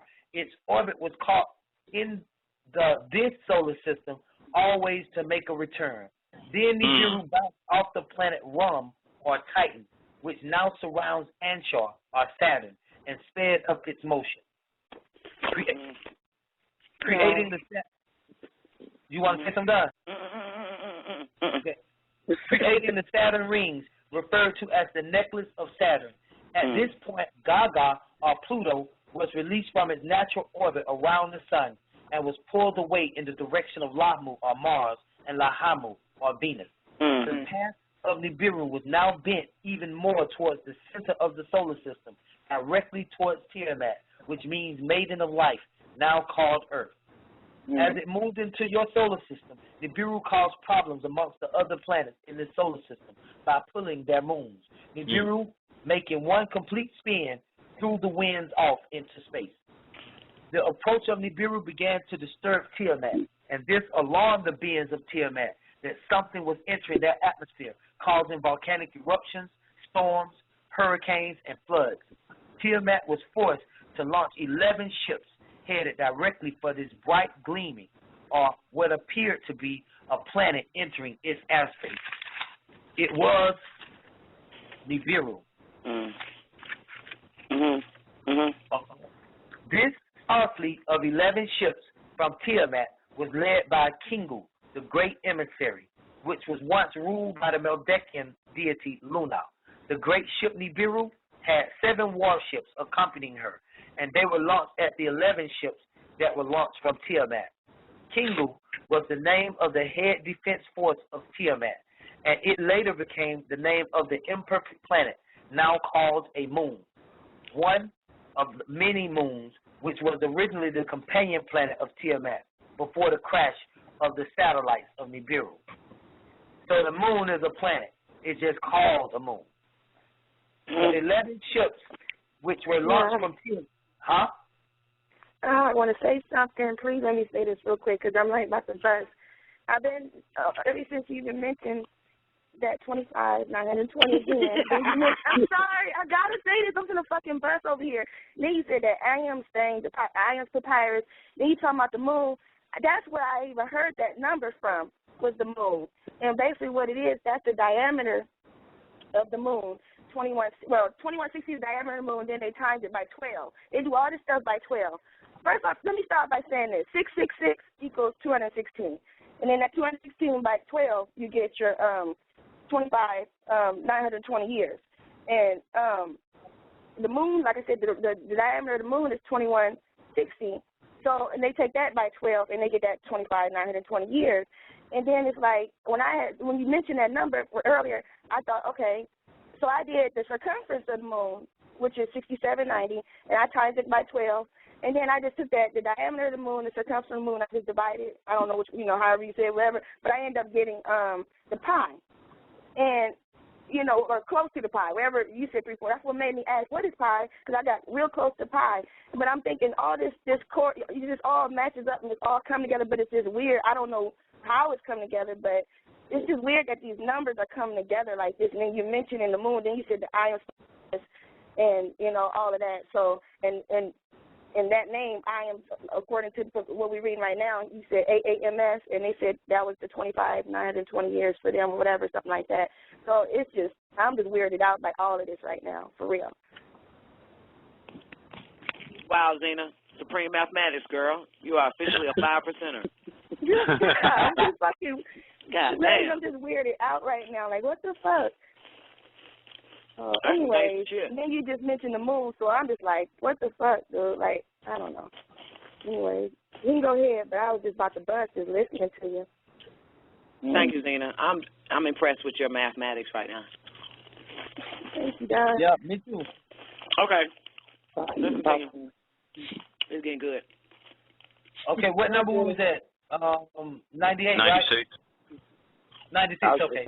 So, Kingu was the name of the head defense force of Tiamat, and it later became the name of an imperfect planet, now called a moon, one of many moons, which was originally the companion planet of Tiamat before the crash of the satellites of Nibiru. The 11 ships which were launched from Tiamat at Nibiru were immediately detected by the force field of Nibiru and eliminated. One of the 4 satellites that came with Nibiru from Meldic, called the North Wind, was lined directly for Tiamat. The impact of the North Wind caused Tiamat to split into 2 parts because of the high explosives that the ship contained, called plutonium. Hold on 1 second, Bab. So we're talking about these billions of years ago. These ships, they all were armed with nukes. Yeah, with plutonium. Plutonium bomb. So when them plutonium bombs blew up, that's why I got it. All right, go ahead. When the plutonium bombs did what? Oh no, it's just think of nuclear explosions nuclear bombs on these on the north wind, south wind, east wind, and west wind ships. Mm-hmm. So what it's saying now is that when the north wind hit Tiamat, because of all the nuclear bombs that was on that north wind ship, that's what caused Tiamat to split.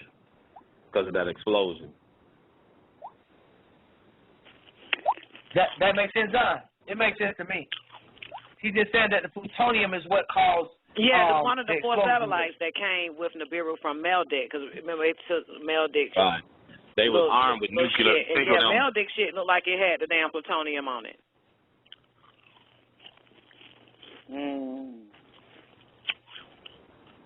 Yeah, Meldic shit had the plutonium on it. That's right, Don. Shooting. Absolutely. Yeah, them niggas ready to kick ass. Goddamn. Right, they wasn't bullshitting at all. That's why fighting with marshmallows. No, that's why they had to use a news force shields. Because they were shooting nuclear missiles at them. Yeah, so they couldn't bust back. They had to put up a force field. Right. That's how hardcore these cats was. Fight with plutonium, motherfucker. That's some crazy ass shit. They got plutonium. Niggas fighting over goddamn bullets. Yeah. Right. We need to get us some plutonium. Now we talking. Yeah. And notice plutonium is the root word is Pluto. Mm-hmm.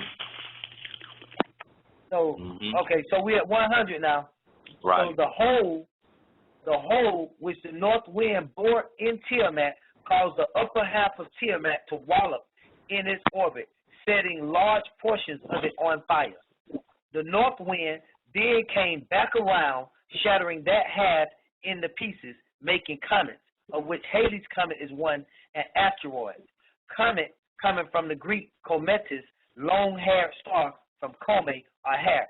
So let's just get this straight right quick. The north wind came in, it broke Tiamat in half, and then the same wind swooped back around and broke that top half into pieces, making it into comets and asteroids. So that's what happened to the first half of Tiamat. It became asteroids and comets. Now, so we're dealing with the lower half of Tiamat now, only the lower half. The length at 102. The length of time a comet takes to complete its orbit is known as its period. Some comets have periods of less than 7 years. Comets are considered a part of the solar system since they never leave the limits of the same system. The comet's tail always points away from the sun due to the pressure of the sun's light on the dust particles and is usually 5,000 miles in length. Comets are often caught by a planet's gravitational pull, which causes them to shift from their course.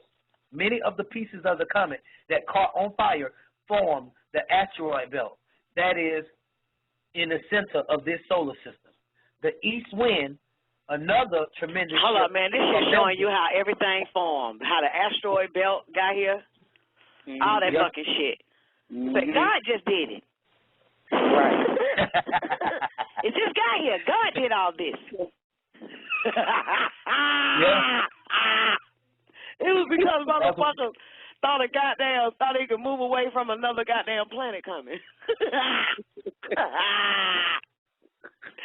I was an accident. Yes. Sorry, my bad. It's some funny ass shit here, man. Go ahead. Okay. 107, I think. 107, okay. The east wind, another tremendous ship from Meldeck, coming with Nibiru from Meldeck, swung around and put a hole straight through the upper half of the planet. The planet Tiamat had turbulence and was unstable, while other planets nearby were still wobbling in their orbit. Tiamat was pulled in many directions.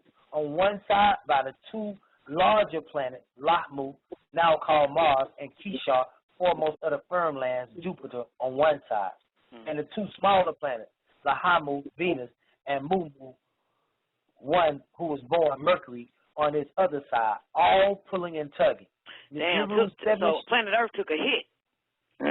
They also got an ass kicking. Exactly. That's some fucked up shit. Big chunk.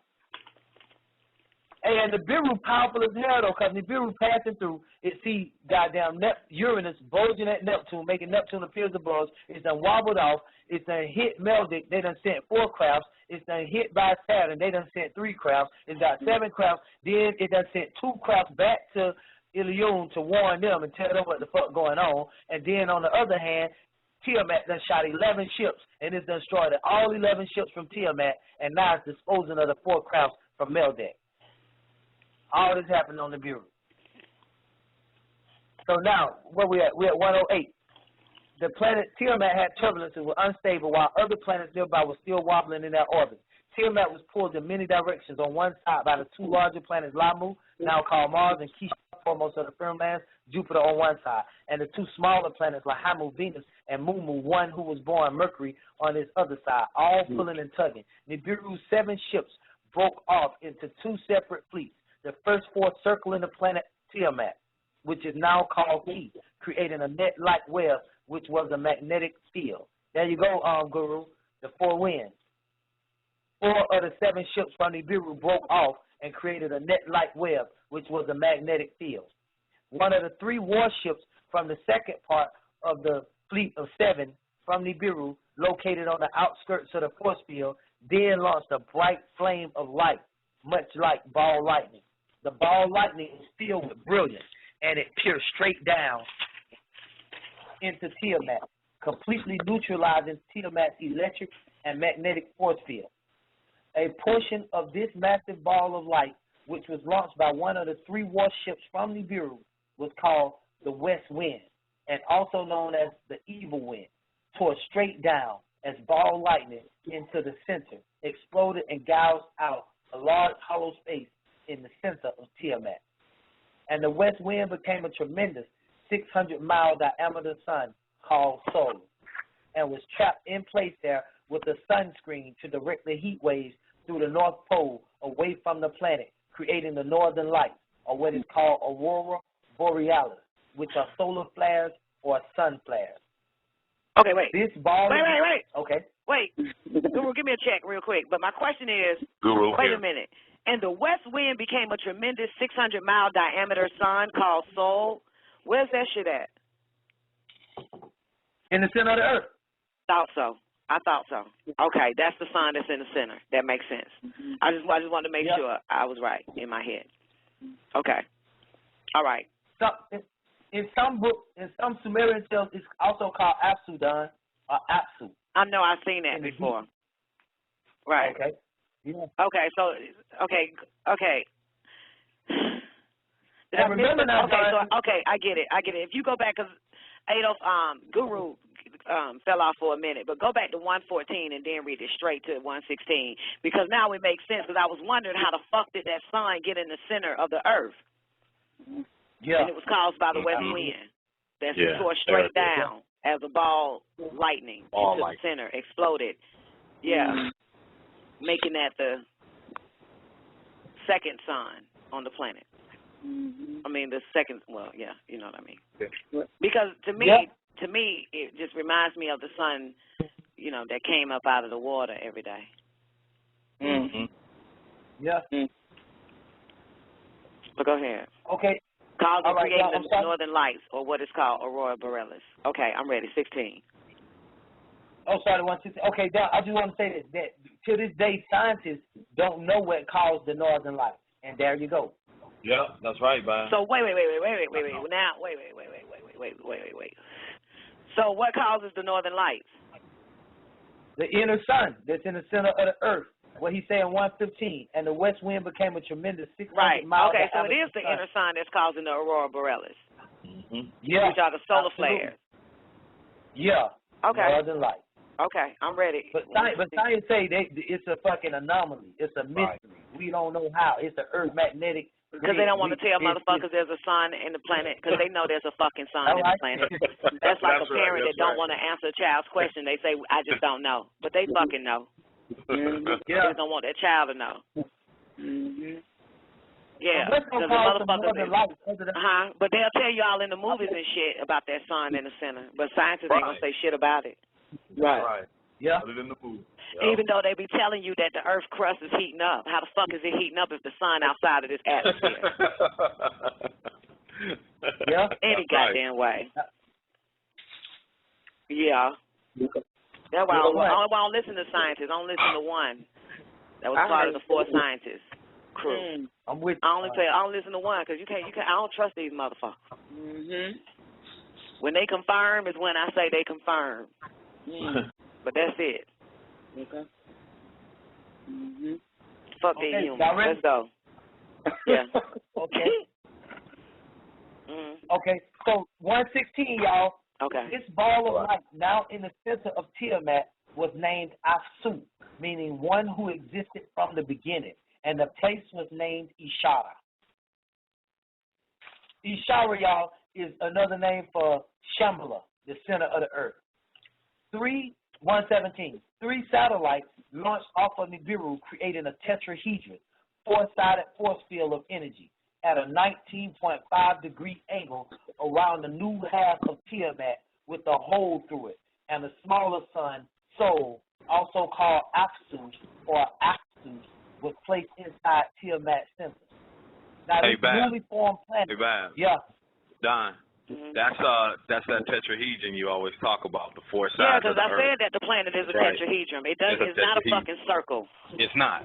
No, it's a tetrahedron. It's flat. It's flat. That's right. Yeah, I said that shit. I said that. I'll tell you when they told me that shit. December motherfucking 9, 10, 11, 12, 13, 14, 15, 16, 17, 18, probably the 18th. December the 18th. December the 18th, 2000 and motherfucking 10, when I was at the center of the earth. When I saw that sun come out that fucking water. Said this bitch is flat. This motherfucker's a tetrahedron. This bitch they lying about this bitch is round. This bitch ain't fucking round. It might have been round, but this bitch is flat now. That's why everywhere in hell you telling me there's four corners. The white man confessed there's four corners. It can't have corners if it's a fucking circle. Fucking circle. Or and a ball or a sphere, whatever the fuck you want to call it, or an egg. And they never show a picture from the top. Ever. They always show that same damn picture. They never show it from the top. Yep. Four-sided. Force field of energy. Incredible. 19.5 degree angle. Now look like that guy. Now we talk. Yeah, I appreciate that, Guru. Big ups. Because I ain't see it. I ain't catch that shit. And what's deep about that is that light can magnetize rock at an angle of 19.5 degrees. I'm going to say it again. Light at an angle of 19.5 degrees can turn rock into magnet. Wow. Some of the science of the pyramid. Okay, 118. Now this newly formed planet Tiamat called Key, New Earth, was trapped in its orbit where no planet had been orbiting before, protected by forces by the guidance of these ships while she healed herself. This 600-mile sun called Sol, Apsu, traveled through the great hole called the Abyss for a distance of 3,963 miles to the center of the half of the planet Tiamat, which the west wind bore a hole through, called Key, now called Earth. From go the back, word I'm lost like a motherfucker. I was typing. Where we at? Can you go back to 18 for me? 118. Please? Okay. Sorry. Now this newly formed planet Tiamat, called Key, New Earth, was trapped in its orbit where no planet had been orbiting before, protected by forces by the guidance of these ships while she healed herself. So these three ships was protecting it, and the three ships came together to make four forces called tetrahedron energies, known as the four wind. They made those four forces with those three ships. That's why Melchizedek said let the Michael said let the four winds fold on them, because they were protecting the planet Earth. Right. You know what I'm talking about, Guru? Yes. Remember when they asked who was gonna vouch, who's gonna help save the fucking humans on this planet? And Michael was like, fuck it, let the four winds fold on their ass, because the four winds was protecting Earth. They let the four winds fold on them. No more protection. Let it fold. Yeah, then, of course, Michael had to come, and they said, well, fuck it, you help save the children of the Allahum. You help save them. You go down and try to break the spell of Kingu. Yeah. Yeah. There we go. Fuck it, let the four winds fold. Let it fold on. Okay, so now I was saying why the four winds became a protection for the planet Earth now. Yep. Okay. Clear. While she healed herself. Oh, that's so cute. That's damn decent of them. Okay, I told you I missed all this shit. I got distracted. Go ahead. Where we at? 118, 119. Yeah, go. This is good. Okay, 119 again. This 600-mile diameter sun called Sol, Apsu, traveled through the great hole called the Abyss for a distance of 3,963 miles to the center of the half of the planet Tiamat, which the west wind bore a hole through, called Key, now called Earth, from the word Eridu. So it was indeed one of the satellites of Nibiru called winds from Meldek that crashed into Tiamat, and not Nibiru itself. We repeat, so it was indeed one of the satellites of Nibiru called winds from Meldek that crashed into Tiamat, and not Nibiru itself. Right, so it wasn't Nibiru, because it was always misexplained that it was Nibiru that crashed into the planet Earth. Even I said that shit a few times, that Nibiru crashed into it, but it wasn't. It was the wind of Meldek. One of the winds from Meldek that did it. So let's set that record straight. So I see why he said, so it was indeed one of the, not Nibiru. I see why he wanted to really make that shit clear. Because, you know, we'll fuck up a story, won't we? Yeah, that's the truth. That's right. That's right. Or we'll fuck up the true story. Okay. Okay, so 122. Mm-hmm. The Voltex, or troglodyte, that manned this ship that crashed survived and thrived in the seas of this new planet called Ki, or Gaia, even Gi, once called Tiamat, which much later became known as Earth, from Eridu, starting the restoration or reconstruction of life on Earth, including evolutionary processes of plant and animal life. There's your now genesis, the reconstruction. And that's what caused the reconstruction, your genesis. Desolate, void, darkness, face of the deep. And God said, let us make man. That's right. Yeah. And he created two great lights. No, I'm just kidding. Okay, let's go. God got bored and rested on the seventh day. Got tired. 123, y'all.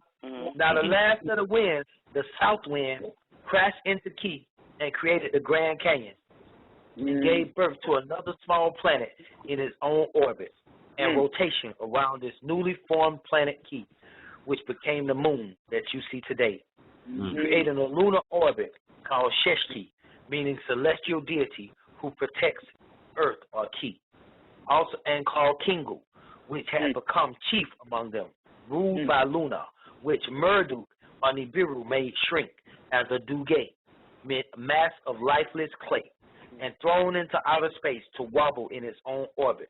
Deprived of its orbital momentum, Kingu was reduced to the status of a mere satellite. Wow. A moon today. There's your moon. Ceres. Okay, so the south, did it say the south wind? The south wind crashed. Where the fuck is the Grand Canyon at? Arizona. In Arizona. Okay, so it crashed there, creating the Grand Canyon, which gave birth to the moon. That's okay. right. Yeah. I'm clear. Okay. And moon today. As Ceres, which is today known as the largest of the minor planets and or asteroids.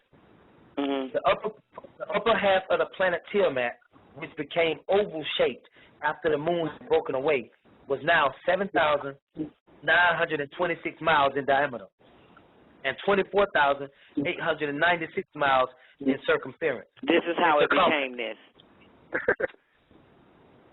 This is how it became this. This is how the Earth became 24,896 miles in circumference. Okay. Right. After the moon was, after the Grand Canyon causes the other pieces of Earth to become the moon. Okay. Yeah. That was Zena on the phone doing the math, right, Don? So you know this ain't the same moon that they took the goddamn planet to then, is it? Is this the same moon? Can't be the same moon because that one wasn't because here he yet. called it something else, Lamu or Shesky or some old shit. Is this not the same moon then, is it? I'm trying to what you asked, Don? You heard what I asked. This can't be the same moon that they parked on the dark side of shit and was building them, use them damn graves or whatever the fuck to make them damn cylinder shams. Don, remember now that this happened before the moon broke away. As we said earlier, they ran into the Ninga fleet before they ever made it to the moon and Mars. After they ran into the Ninga fleet is when the moon formed. So that will be the same moon. Why he call it Kingo? Right. I don't remember him saying he's saying Kingo. I remember he's saying Shesky mean moon. Yeah, and Lunar is another name. Right, but he didn't say Lunar or Kingo when it came to the moon where they parked them shams on the dark side of. I'm confused. I totally agree that he didn't say Kingu or Lunar or the moon. But I'm saying that that's why I knew that part was important when he said that after they ran into the Ninga fleet. Was it the moon that was on Mars? That's where they parked the goddamn shams and shit at, and it was building the motherfuckers at?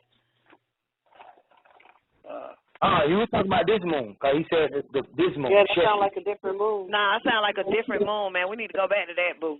Yeah. Okay, listen to this word, though. Sheshki. And the moon is called, the earth is called Ki, G.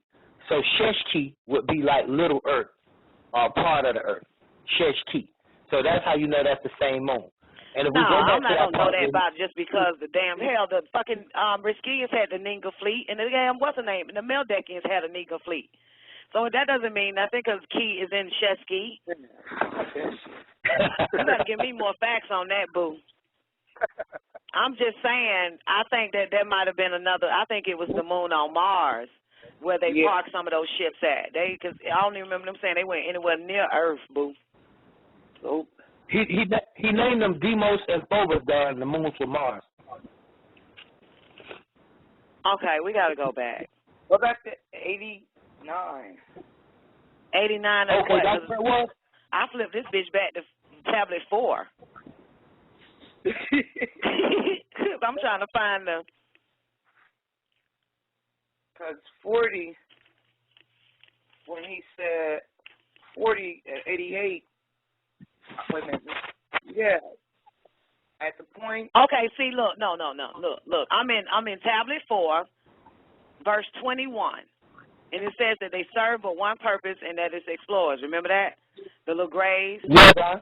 And then it goes down and says their exploration took them to Lamu, called Mars, and Sheshki, called the moon. That's somebody else's shit.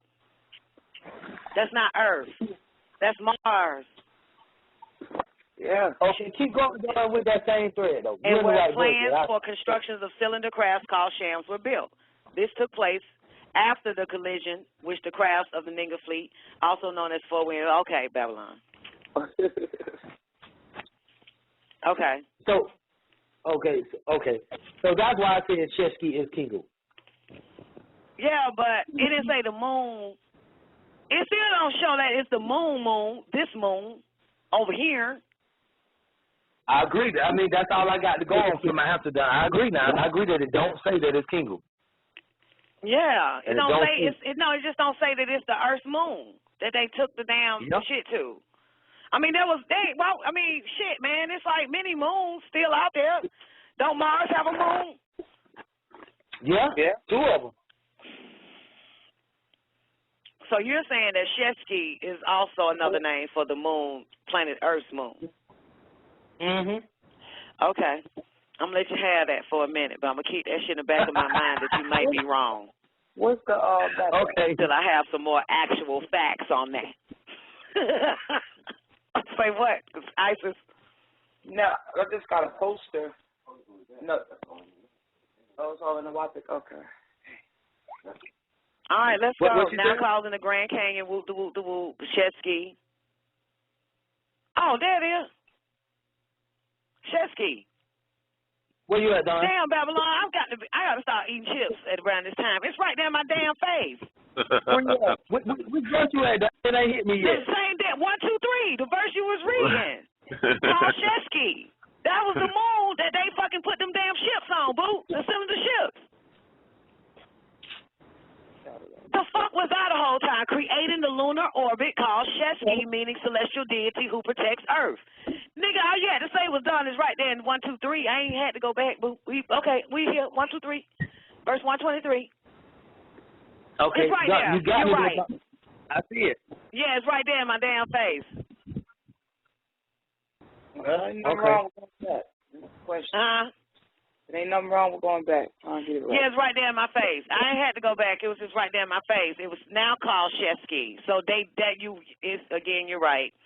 It did say after the collision took place. 630, 863, your mic is open. Give me a mic check. 630-863. Yes, hi. Can you hear me? Yes, I can. Yeah, hi. I was cruising through the internet and found your talk show, and it's more or less interesting. I don't know what book you're reading from, but I had a very interesting experience about the moon. Okay, can you give us a minute because we're almost finished. We got like a few more verses and you can tell us your experience, and as soon as we're done. You mind? No. Thank you. If you can mute your background, or I can mute you, because we're almost finished. I'm a talk show host as well. Okay, so you're going to mute your background? Oh, no, I'm sorry. Yes, okay. All right, let's knock it out, because we're at 123. Okay, 123, everybody. Now the last of the winds, the south wind, crashed into Key and created the Grand Canyon and gave birth to another small planet in its own orbit and rotation around this newly formed planet, Key, which became the moon that you see today, creating a lunar orbit called Sheshki, meaning celestial deity who protects Earth, or Ki, and called Kingu, which had become chief among them, ruled by Luna, which Marduk or Nibiru made shrink as a duge, mass of lifeless clay, and thrown into outer space to wobble in its own orbit, deprived of its orbital momentum.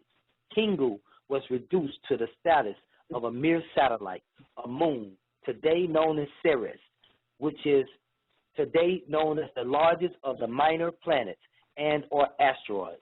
The upper half of the planet Tiamat, which became oval-shaped after the moon had broken away, was now 7,926 miles in diameter and 24,896 miles in circumference, and it was set for replenishing or restoration on the part of the great star fleet responsible for its damage. The newly formed planet Key was trapped in its orbit, protected by forces sent from the guidance of 4 ships that were part of the 11 from the fleet from Nibiru, of which 2 returned back to Ilion to inform them of what had been happening. Now this new planet has 2 suns, one in its belly, 3,963 miles from its surface, creating an intertropical environment, and the other sun, Shamash, was 93 million miles away from Key's surface. Key was now trapped in his new orbit around the outer sun, Shamash, to create a year of 365 days. Thus, a new time zone was created for this new planet. The south wind, crashing into Tiamat, also created a black dust cloud that cut off Earth from the sun. So now you have 2 sets of planets separated by this asteroid belt, creating the inner and outer planets. The inner planets were Mumu Mercury, Lahamu Venus, Ki Earth, Sheshki Moon, and Lahamu Mars. The outer planets were Kishar Jupiter, Anshar Saturn, whose planet is Rum or Titan, Anu, Uranus, Ea, Uranus, honey. Oh yeah, Anu, Uranus, Ea, Neptune, and now Uthni, Pluto, previously called Gaga, separated by this asteroid belt and the remains of the lost planet Meltek. So one half of the original Tiamat is an asteroid belt, and the other half is presently your planet called Key, Earth. Wow. Yep. That is the journey of Nibiru. Wow. We did that. Appreciate it. Okay, the talk show host, you can unmute yourself if you like and just come on in. Don't forget to tune in next Saturday night at 9 p.m. Eastern Standard Time for Tablet 6, The Origin of the Moon. Now it's free for all. Let's run it. Well, I just wanted to say that if you go to the Oriental Institute and you check out the history, the Oriental Institute in Chicago, and you check out the history of the ancient Sumerians, there were 2 suns and the moon that never existed around this planet. I feel, from what I read in history that I've been looking into, the moon is actually, as they said, hollow inside, and I think it's more than not an asteroid or something you're talking about, but actually a ship itself. But whoever it is on the other side of the planet, the Greys or whatever, here to monitor us here on the Earth. If you read all these ancient scripts, it seems as though this satellite is actually a satellite. And there are beings on the other side of the planet. Right now, currently, 80,000 people have signed up to actually go to Mars and act as basically miners of Mars. And that's supposed to happen on 2023. Do you know anything about those?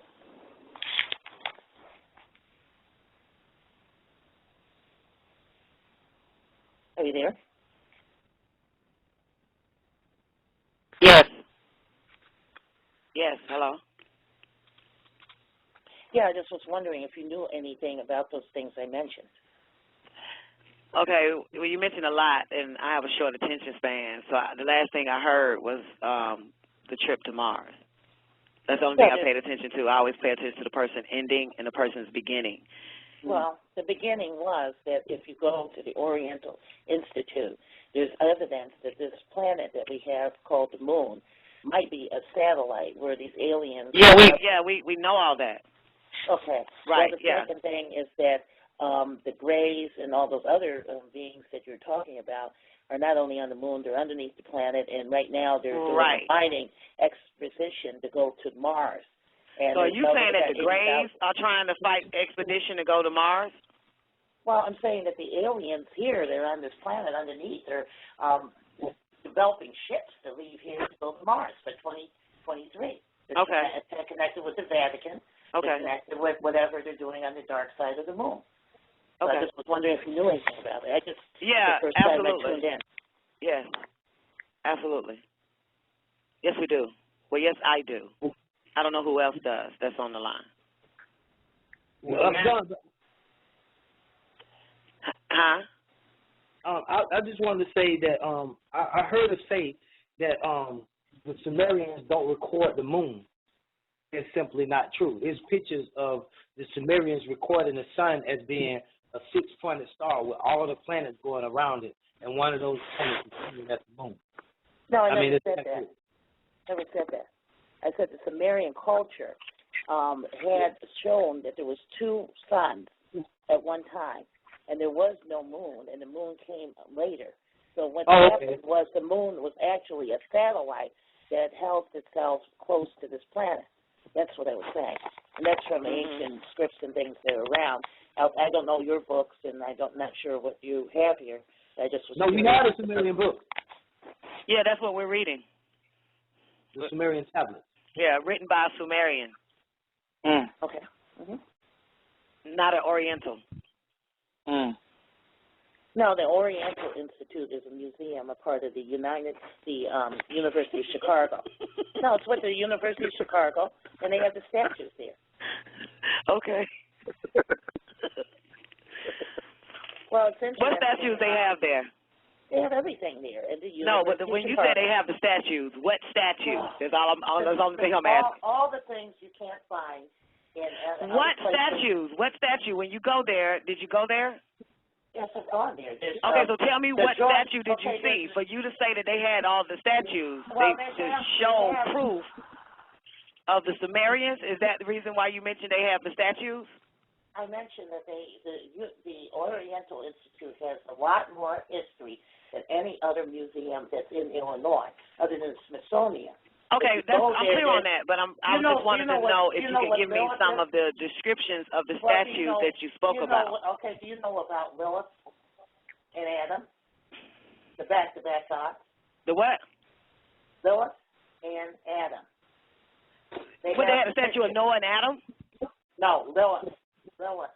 Who? Lilith, the first Eve.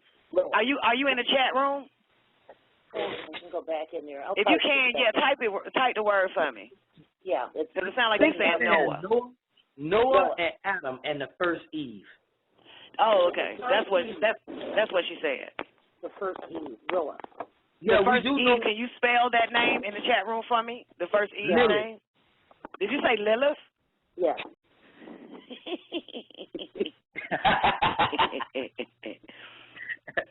And what was the first Adam's name? Adam was Adam. No, it wasn't. No, it wasn't. That's right. I'll send you the information. Yeah, because it's interesting. If the first Eve have a name called Lilith, then surely the first Adam has a name called. No, it wasn't. The second woman that was created from Adam's rib was called Eve. The very first woman was Lilith. She was forged at the same time that Adam was. As throughout history, and it is in everything that you can read, even in ancient Hebrew. Lilith. Hey, John, you know the wife of Atum and the father of Adam is Atum and Lilith. His mother name is Lilith. Yeah, Atum and Lilith. So the first Adam is not named Adam. It is Atum. The first earthlings are called Adamites, and that is a Sumerian term. So we know that Adam... Do you know that these terms you're talking about are also terms that are used in different names to other species or creatures that were on this planet? Like what? Like what? There were other like what? Give us another species named Adam.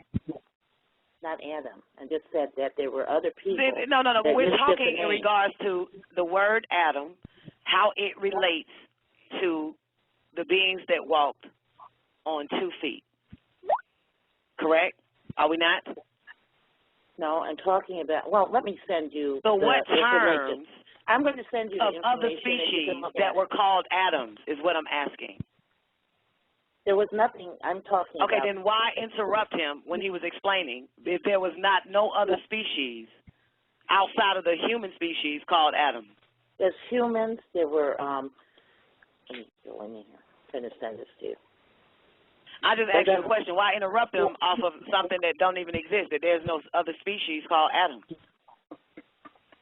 Why are you talking about other species of Adam? There was one creation of Adam. Well, you interrupted him by giving him some words that had nothing to do with the word Adam. You said that there were other species, and the terms that he's using as far as Adams were also called Adams. And I asked you, they were not what called were other Adam. species that were called Adam, and now you're asking me, why would I even bring up other species called Adam?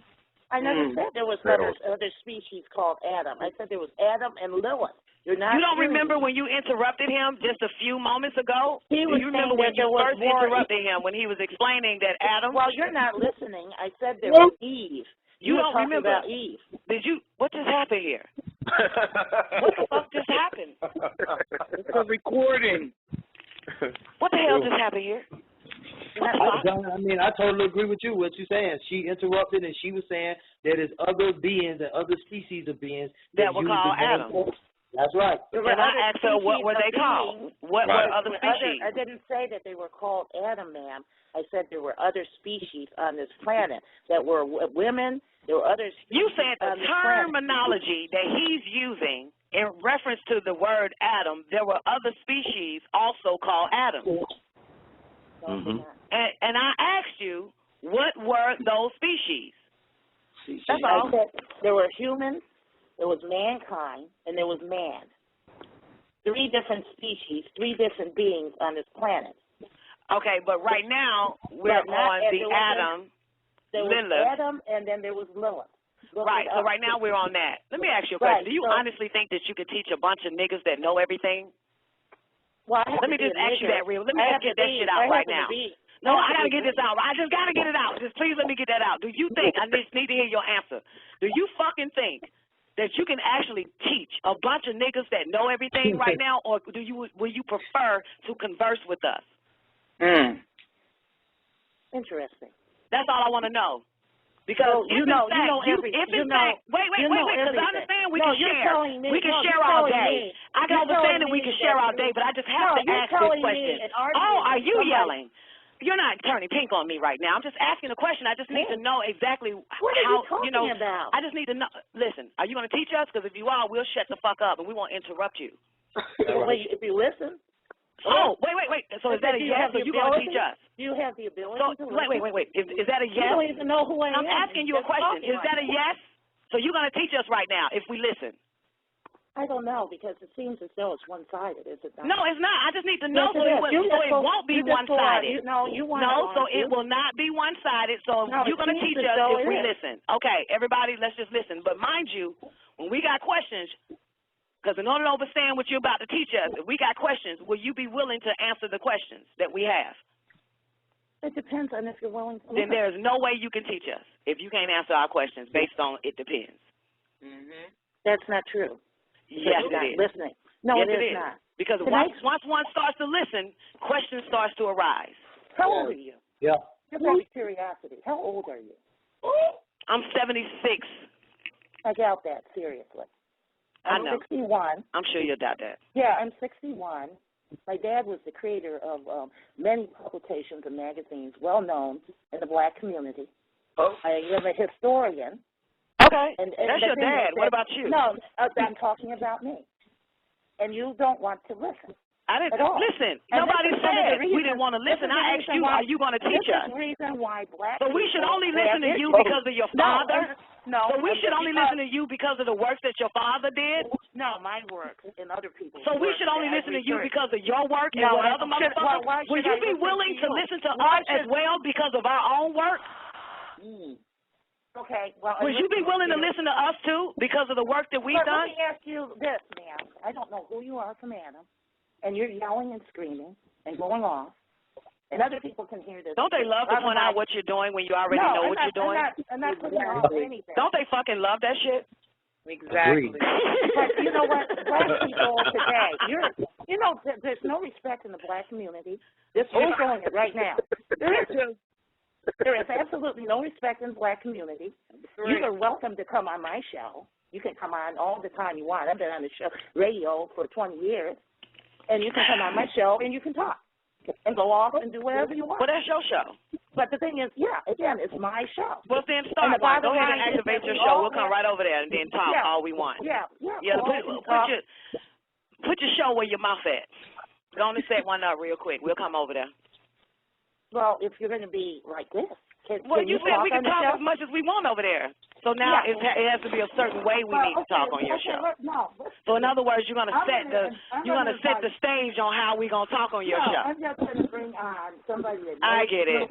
I get it. Okay, like you can come to my house, but there's a certain amount of things that you can't do. You can't be yourself at my house. Right. Are you kidding me? So we invited, but we can't be ourselves. You can be yourself. Talk to them. Okay, then this is me all day. This is me all day, young lady. Knows about the pyramid, and you talk directly to them on the show. Somebody is well. We don't want to. We already have people here, honey, that is well diverse on the pyramids. They can talk about pyramids, talk about the Anunnakis, talk about the beings that live underneath the sea. Where's the pyramid? We can have everybody that comes and talk about that. I asked you a question. Where are the pyramids? No, you're here to teach me, and I'm here to listen. You said you know everything, so I want to know where are the pyramids. You just told me that. You know everything. Everybody here knows everything. Where are the pyramids? You should say the peanuts or the pyramids. The pyramids. Wow.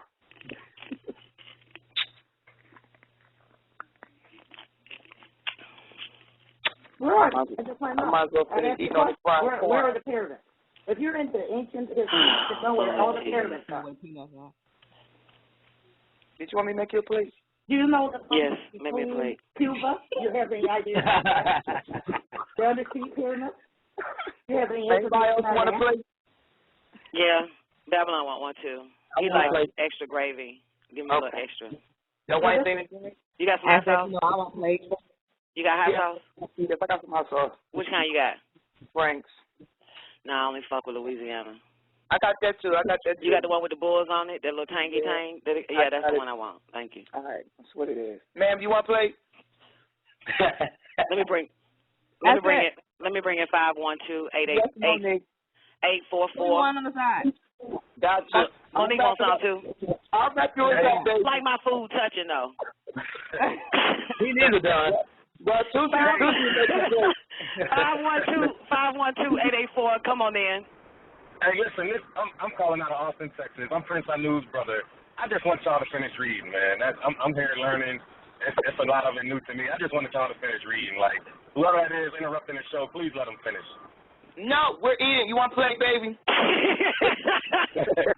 Okay, check this out, Prince Anu, brother. No, we just finished. So if we start again, the show will be off, and it'll be in the middle of the next. What's next? What do we got next week at 9 o'clock? What was the next one called? The origin of the moon. The origin of the moon. Yeah, so we jump that off next Saturday at 9 p.m. Eastern Standard Time, okay? All right, I appreciate it. Yeah, because we got like 20 minutes remaining left on the air, and we're going to go into overtime. You're welcome to stay with us when we go into overtime, but if you hang up, then we lose you. No, I'm not hanging up. I mean, she interrupted, basically. You know? Well, no, she actually came in right on time because we were finished. We actually finished the journey of Nibiru.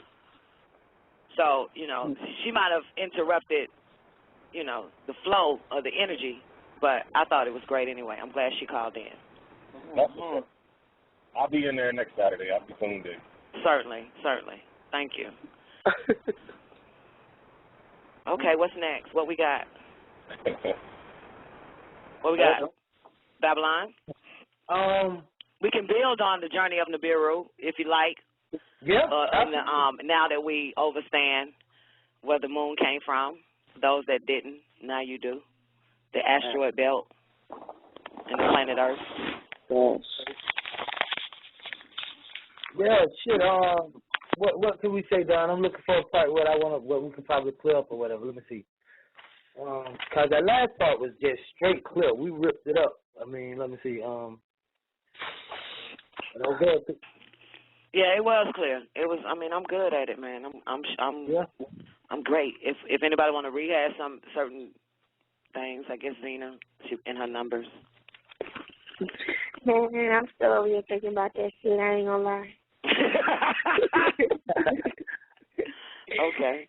Man, cause I'm just tripping. Like, you know, even the zodiac is, you know, cause there's 12 of them. Even after you count that with the moon, 2116, that's 25, 920.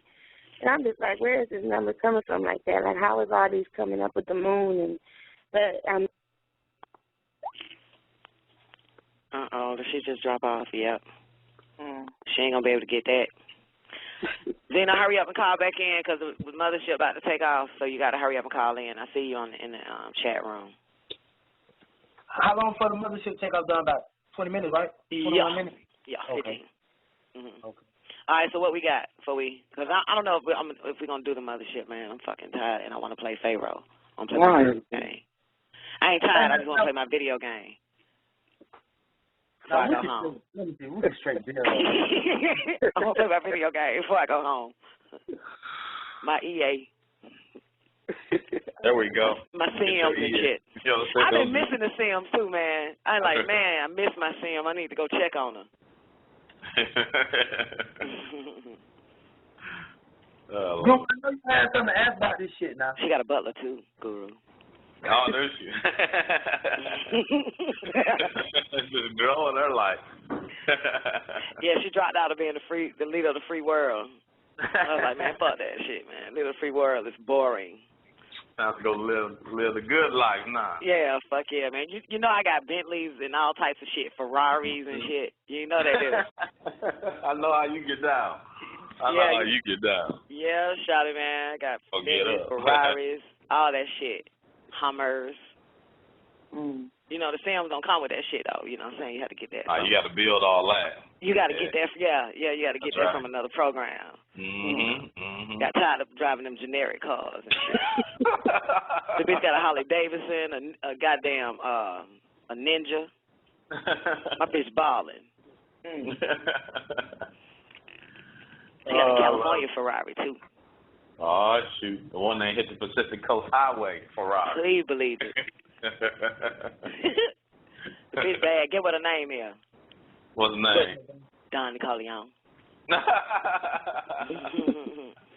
know that's right. I gave her a child, but I goddamn made that bitch. I made CPS come and get it. Because it was slowing her down. You know what I'm saying? Bitch couldn't do shit because the damn child kept getting on her fucking nerves. So I let the bitch. I just started abandoning the bitch so CPS could come take her. Oh man! I was like, this shit is nerve-wracking. Oh, that's funny. Fuck yeah, nigga couldn't enjoy life because the goddamn baby kept fucking crying all the damn time. Dang, that is something. They're fucking neglecting the little motherfucker so CPS can get it. Oh. So she can go back to her life. And shit. They can take her to a family that's gonna take care of her and all that stuff. That Sims is a motherfucker. Yeah, it is. Yeah. I like EA the game though. Yeah.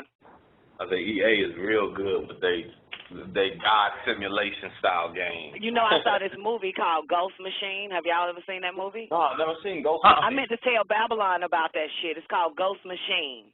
And it's a simulation program that the military use. Right? Okay. So, you know, it's like that virtual shit. but it's a simulation program. So in other words, you are inside the video game. Oh, that's you cool. become in the video game, and you get the guns and all of that shit. You fucking feel getting shot, every fucking thing. And the whole thing about it is that, you know, one of the IT motherfuckers from MIT, I guess, or whatever, decided to take the military program outside of the military base and put it into this old building that was a prison for like CIA motherfuckers in other countries that got interrogated and murdered. That type of shit. And that's where your ghosts come in at. And the ghost was able to take over the fucking program. So you had all these video game gurus that fucking loved the gaming shit, came into the place, you know, spent some money to try out the shit and end up being murdered by the ghost that popped into the, you know, that was in that place and shit. But the shit was incredible because it was a simulation program. I'm gonna write that down. Yeah, Ghost in Machine or some old shit. Ghost Machine. Sorry, Ghost Machine. Yeah, this shit was good though.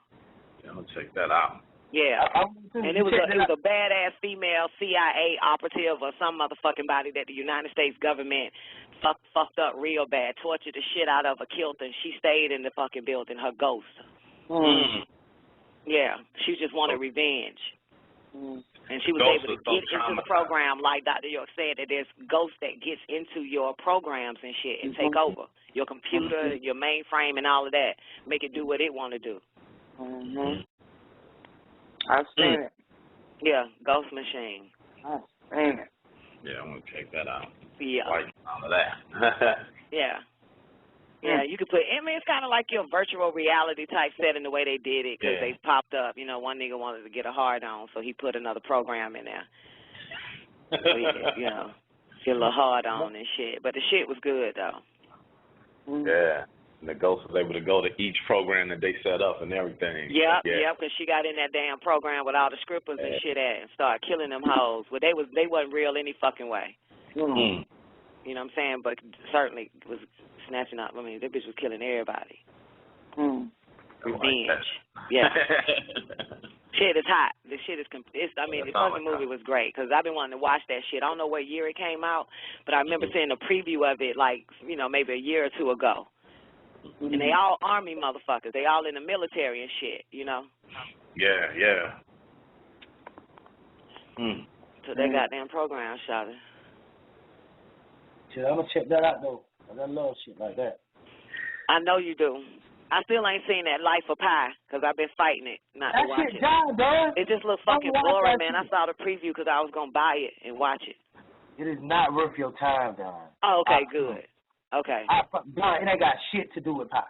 I mean, I know it ain't got shit to do with the fuck you thought it had shit to do with. I ain't that fool on pie. Don, it's a little goddamn boy on a boat. His name is Pie, ain't it? His name is Pie, ain't it? Yeah. And your ass thought it was going to be about some 316. Yep. Hey, so God, they need to have what? Them Hindu fucking demons? Yeah, them Hindus, ain't it? When they Hindu? Some Indians? Yeah.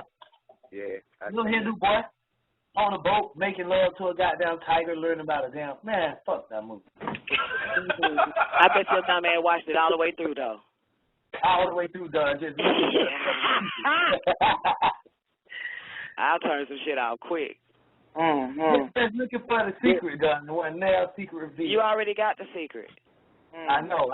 No, I'm talking about what they was gonna try to make it. I just, you know, just like that movie, the old school movie done, the one called Pie, where the Jewish cracker is running around and the Jewish rabbi is sitting around him, and he's supposed to be done figured out what the number pi is, and they just asking him, and basically his answer to them at the end is, if God wanted y'all motherfuckers to have it, he would have told y'all, but he told me, and I ain't no fucking rabbi or nothing, so if y'all want the answer, y'all get it from God. But he could never reveal or write down what the fuck he knew. So that was a jive-ass movie. Everything they come out with about pie is just some bullshit. I tried to watch Argo, too, Babylon, and I fucking turned that shit off like the first 3-5 minutes. Yeah. Argo. I couldn't get into it. It's not really a good movie, though. It's just like what they say it is. It was a real CIA fucking invasion into them folks' country trying to come in as goddamn under the what little Malcolm X went to go see? The goddamn the film festival. Film festival. Yeah, the film festival. So he went to see that, and so that's all they was doing was sneaking in undercover as actors to goddamn carry out. Right, but I ain't even a Ben Affleck. Goddamn, ugh. I only paid for that shit like an asshole. He's sorry. He got one good movie where he did the one about the fucking paperclip and the gym flip. He was traveling in time. Paycheck. That's the only good movie he got. Period. Hands down. Monique said Ben Affleck looked boring as hell. Yeah, so I couldn't watch that.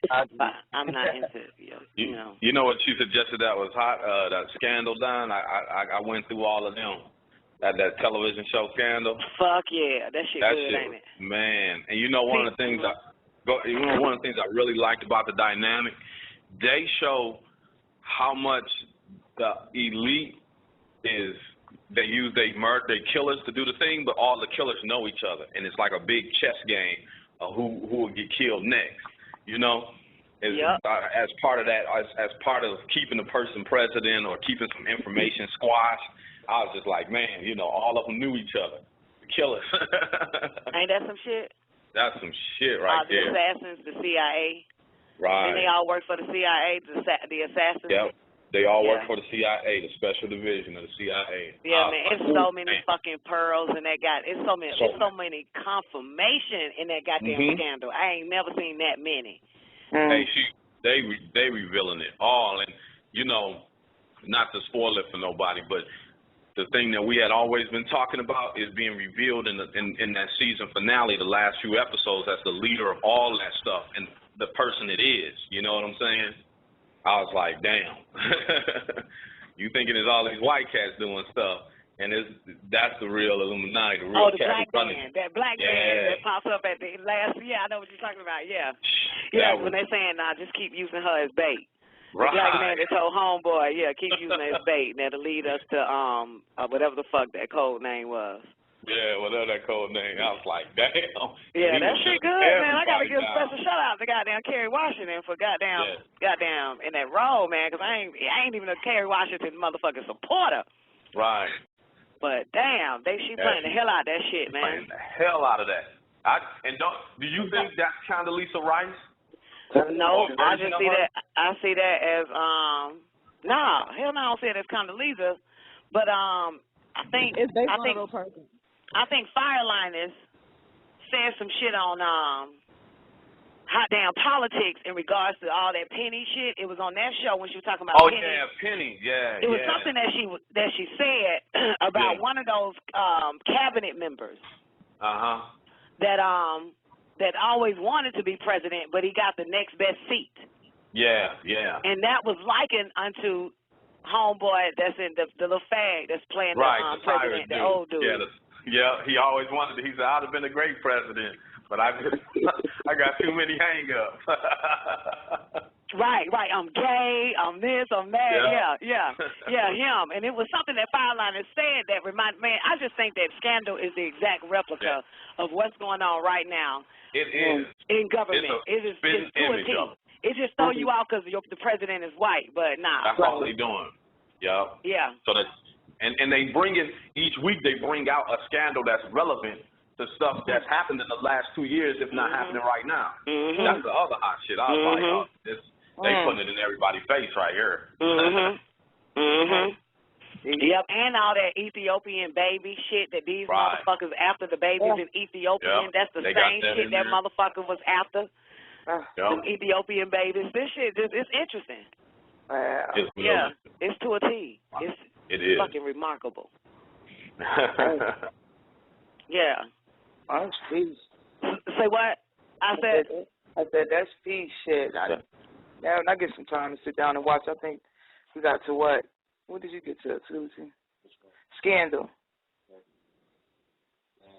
A lot of people can't watch it because the white man banging goddamn Kerry Washington, those emotional ass niggas. They can't watch it. What's going on? A lot of motherfuckers can't watch that shit. Seeing Kerry Washington getting banged by the white boy. By the president of the United States, this shit. They missing all the jewels then, if that's what they too busy focusing on the sex, ain't they? And They too busy focusing on dick and pussy. They missing all the pearls from that shit. Yeah, you take that out the game and you see it all like, oh. Yep. That's the shit right there. Yes. Yeah, they don't like that shit. I like how fuck the goddamn the wife, man, the first lady, man. That bitch cool as fuck, ain't she? She on point. She do not play. Did you notice how that nigga figured the shit out? I swear it's the exact replica. Didn't they talk about the restaurant? Don't that restaurant scene kind of sound familiar? How they supposedly met, and he figured that whole shit out like, nah, bitch, you was sent to marry me. That's right. It was a He said setup. you were from the. He said you're from the blue blood. He started piecing that shit together. His wife was from the blue blood family, nigga. Yeah. That shit was hot. That was hot. Yeah, he was like, man, they sent her there. They sent her there to mack his ass. That's right. First lady, and that's how they. Tell it, Monique. Didn't I fucking say this? I said the story is too much like right. Yep. It's too much like right. Monique said the first lady is also a lawyer like Michelle. Yep, and that's what she's talking about. Yep. How she, And you notice how all the women in certain scenes that they come on Scandal had like major fucking careers. Yes. And stopped for their nigga to be a politician. That's right. To back them motherfuckers. To back them up. They sacrificed their whole powerful career to back that politician, man. To get their ass, get them to have a seat, literally. Yep. That's right. They become their advisors. They're the one who tell them how you handle things, you know, all that shit. That's what the women, they become their personal advisors of those men. Mm-hmm. That's some incredible shit. It is incredible. I was like, man. Hey, Don, where Zena went? She right here. I feel like I've been hushed. I'm going to be quiet. No, go ahead. We got like 2 minutes, man. Let's go. What you got, Zena, Babylon? Hey, I want to drop something on Zena and everybody. When you turn to verse 124 in the Tablet of Creation, Tablet 5, on page 48, turn to that. And what it says, the upper half of the planet Tiamat, which became overshaped after the moon had broken away, was now 7,926 miles. Take the number 7,926 miles, which is the diameter, and divide that into 24,896.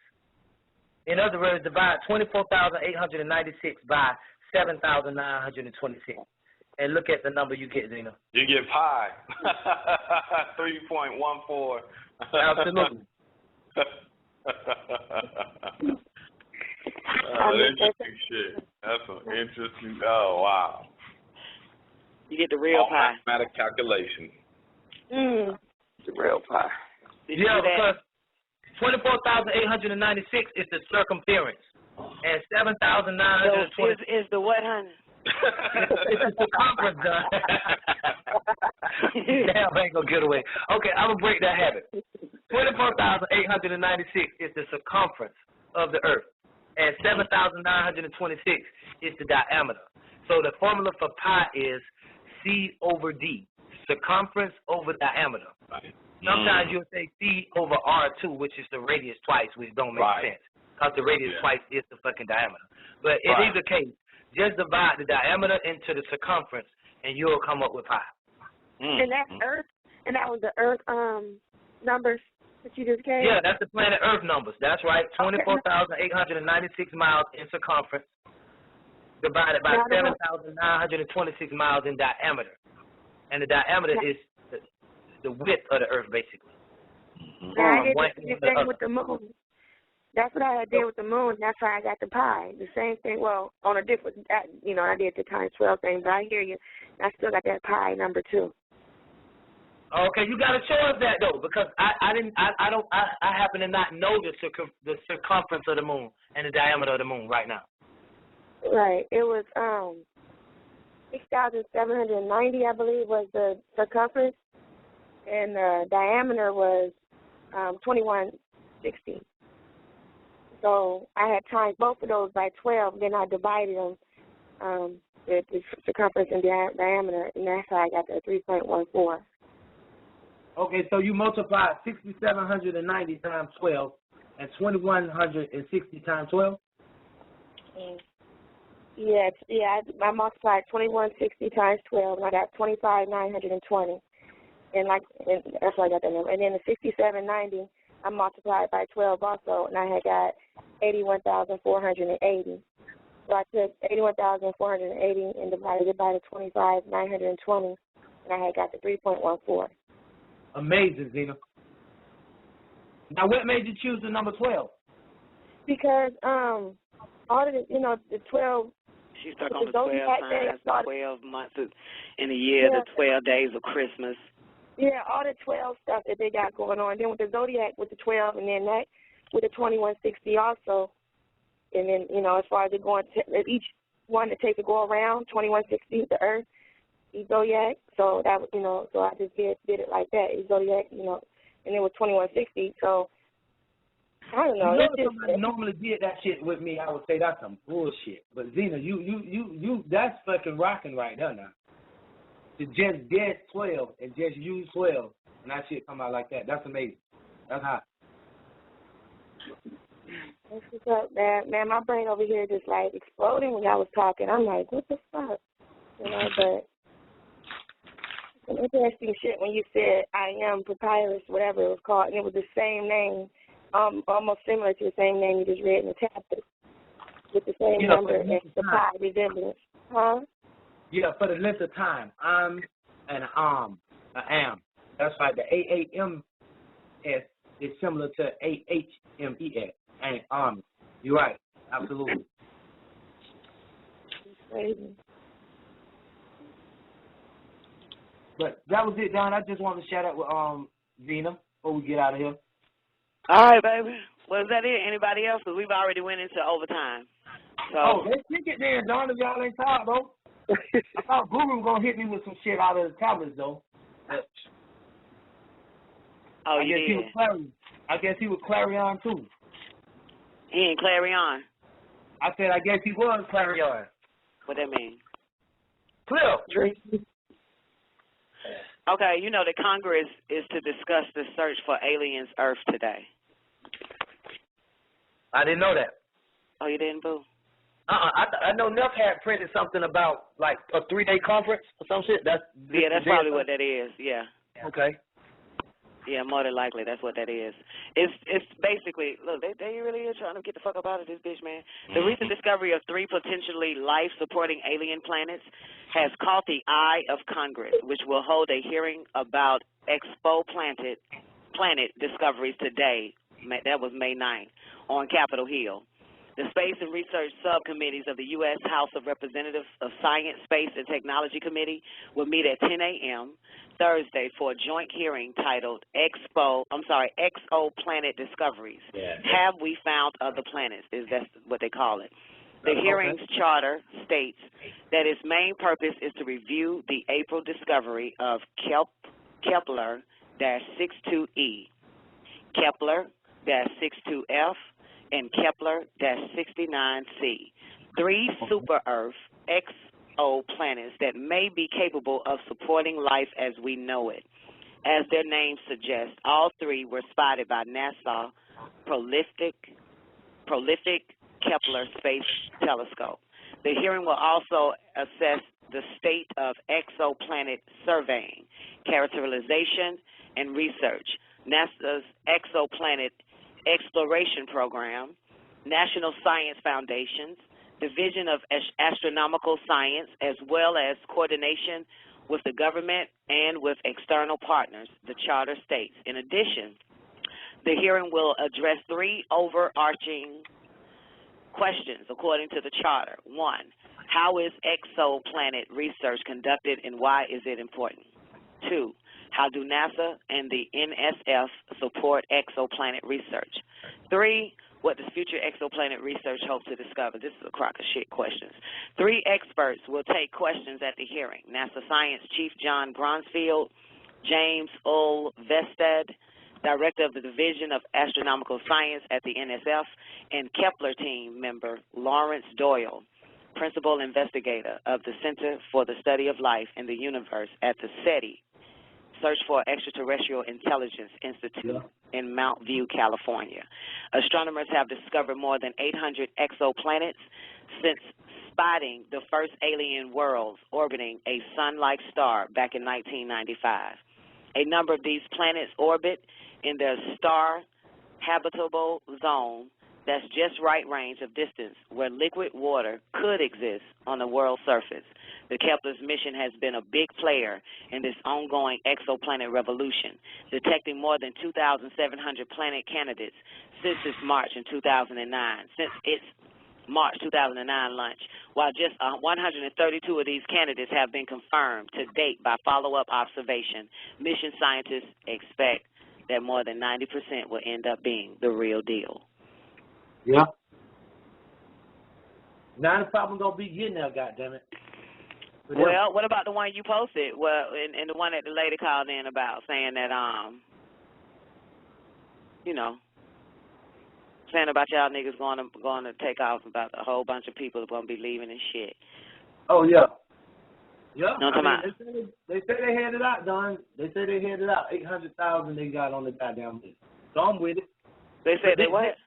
They say they handed out. They say they're gonna goddamn get everybody, and they said in a couple of years they should be done dwindled it down to the selected people that they want to take. But they want to take at least 500,000 people, 500,000 motherfuckers to Mars and back. Not at one time. Mission but to Mars, huh? Yeah, yeah. There you go. Right, mission to Mars and shit. Oh, well. Shit. Y'all going? I don't think y'all worried. I ain't going nowhere with them crackers. I'm telling you now. Oh, you ain't going? I'm waiting on Nibiru. Fuck that. Goddamn, what the name? Sir Richard Branson sent them people out. They were supposed to go out of space, and they blew the fuck up, Don, just a couple of years ago. They ain't put it in the news that much, but I think 7 people on his goddamn craft got killed. Really? Yeah, their technology ain't straight. They don't know what the fuck they doing. They want to go orbit some shit. And then this is my question. Okay, since we talking about this, this is my question. Once they get to Mars, do they just orbit the motherfucker, or do they actually get off? Because the atmosphere on Mars is, we just learned, is carbon dioxide. We can't breathe fucking carbon dioxide. But remember Mission to Mars? Remember the movie Mission to Mars? Homeboy was able to literally breathe on Mars when he created an Earth climate there. And brought all those plants there. Yeah. I agree, Don. That's what I'm saying. They're going to have to do something. Could it be that they've already done that? Hey, I think they would have to have it, and I agree that they have. Somebody has. That's not what you. Yeah, because if they asking people to submit a goddamn essay on why they should be chosen. Yeah. But our piece already up there, so I don't know if they're gonna allow their. I don't know if my piece up there now. I don't know nothing. I can't confirm or deny. I don't know nothing about that, boo. Brain team, Don. Oh, read it. Damn, man, got my man from Planet Red. I got it right here, but I mean, I don't give a fuck the brain team there or not, man. I can't confirm or deny if they if they still there. But if it say that, say that. But you know what I'm saying? I'm a little bit different around here, boo. Now these beings, to keep it simple, communicate with what they call the brain team down here on Earth telepathically. Absolutely. Right. And they located on Mars, one of their bases. Right. I know they're one of their bases, but is it still one of their bases on Mars? Yeah, present day. Yeah. I still ain't got down on Mars. I mean, I'll leave this bitch. Shit. If they fucking call me right now and say, man, we got a seat for you, I'm out of this motherfucker. I've been wanting to get the fuck up out of this rock for a long time. I ain't nowhere here. I'll take the first ride up out of here. I'll take the first cab, first bus, first whatever. Whatever first fucking plane smoking. I would get the fuck out of here. Whether I die or not, but at least I didn't commit suicide. Right? Yeah. Yeah, so if it was a setup just to kill me and eat me, it don't matter. I didn't do it. I won't have to come back to this bitch retarded. They said though that the most willing to leave, Don, was from the U.S. They had more participants. I don't believe it though. Like, see that's scary there. Motherfuckers from the U.S. That's who the fuck I want to get away from. Mhm. Yeah. You think I want to go with all them motherfuckers? Is that 1%? No, I think the U.S. I forget what percentage the U.S. comprised, but it was a good percentage out of the whole world. That the most people that wanted to leave and apply was from the U.S. and 800,000 people. That's a lot of motherfucking interest. But I will say this right in line with alternative 2 in the 1, 2, 3 plans. You know, alternative 1 is depopulation. Alternative 2 was to build bases out of space and to live out there. And then alternative 3 was to build an underground basis and basically take over the world from there, a contingency plan. So alternative 2 will be in effect since they're trying to fucking leave and go and still lead a planet. That's still on. Yeah, okay, yeah, they still trying to lead a planet. I understand. Yeah. Right. I know. I mean, I'm still trying to lead this bitch, but hell, they done fuck this shit up so bad, man. This shit wrong, ain't it? Yeah. Why they want to leave all of a sudden? They know something else. They know the balls this shit, because you know the planet about to be destroyed any fucking way. That's what they know. Right, they know that shit. They know that. Yeah, they know that shit. Like, the crackers, you gotta fucking thank them at some part of your fucking life. You know, you really gotta thank them because, you know, they ain't like niggas. If niggas knew, and niggas do know, they still gonna stay. Niggas don't leave. Like roaches. Roaches don't leave. They fucking smell the raid can and still be breeding. Yeah. They can smell that shit. They still fucking and having babies in your house and shit, knowing damn well you about to drop a bomb and get rid of them motherfuckers. Niggas believe that they rather die, just like roaches. I'd rather die than leave. I'd rather be fruitful and multiply and die. Oh, shit. Yeah, they fucking know. They know that the world is going to end as we know it, 2030. So that's less than motherfucking, what? That's less than 15 fucking years. 17 goddamn years. That's like tomorrow. Right. You know, these are the type of motherfuckers that plan ahead. So if they're saying 20 years ahead. There it is. They always been trying to goddamn phone home and get the fuck up out of this bitch. Meanwhile, they got niggas in churches and hospitals and prisons. That's right. That ain't bullshit. Building everything for them. Say what? I said building everything for them and being a resource for them. Hell yeah, man. Everybody got damn distracted like a motherfucker, don't they? Yeah, they do. They jump. Huh? I said, while they getting off this mug.